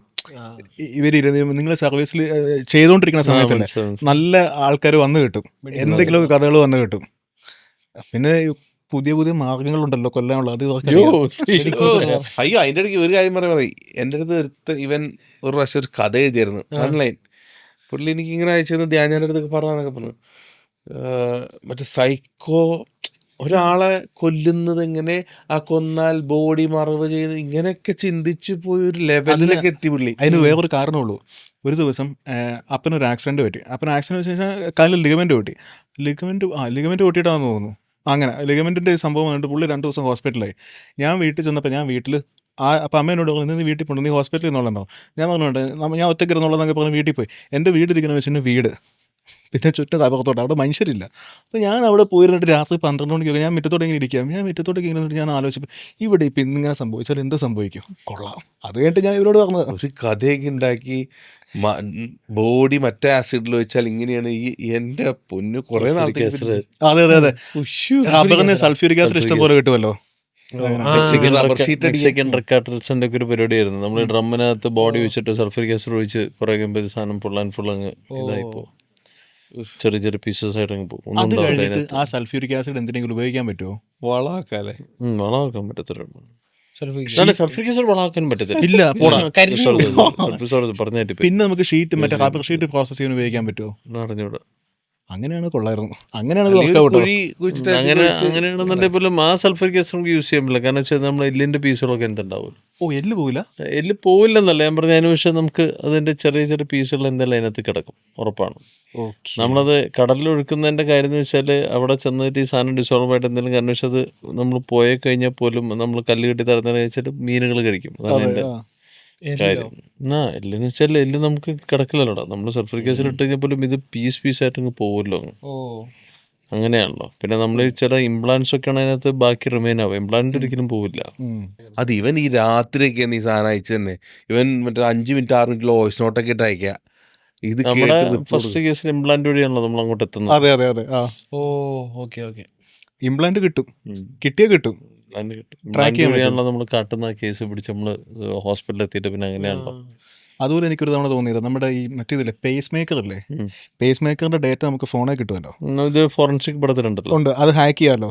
അങ്ങനെ അത് നല്ല പരിപാടിയായിട്ട് എനിക്ക് പണ്ട് റെക്കോർഡിംഗ് വെച്ചിട്ടാണല്ലോ നമ്മള് ഫോറൻസിക് പടത്തില് ഒരു കേസ് തന്നെ ശ്രീകാന്ത് മുരളിച്ചേട്ടനെ പൊക്കുന്നത്. അതെ അതെ അതെ, അത് ശരിയാ, നല്ല പരിപാടിയാണ്. ഇന്ന സമയത്ത് ഇന്നടക്കുമെന്ന് പറയുമ്പോൾ ആ സംഭവത്തിൽ ഹാർട്ട് റേറ്റ് ഭയങ്കര കൂടുതൽ എന്നൊക്കെ പറഞ്ഞിട്ട് ആണല്ലോ എന്ത് പറയുന്നത്. ഓക്കെ, എന്തായാലും ചേട്ടാ നമ്മൾ കുറച്ച് നേരം സംസാരിച്ചൊക്കെ ഇരുന്നു. ഉജ്ജ്വലും പരിപാടിയൊക്കെ അടിപൊളിയായിട്ട് പോട്ടെ. ചേട്ടൻ്റെ ഇനിയും വരുന്ന പ്രോജക്റ്റുകളും അടിപൊളിയായിട്ട് പോട്ടെ. നമ്മൾ ഇനിയും എവിടെയൊക്കെ കാണാൻ പറ്റട്ടെ. അയ്യോ അതെന്താ അങ്ങനെ ഇൻഡസ്ട്രിയിൽ കാണട്ടെ എന്നാണ് ഉദ്ദേശിച്ചത്. And Siby always thank U.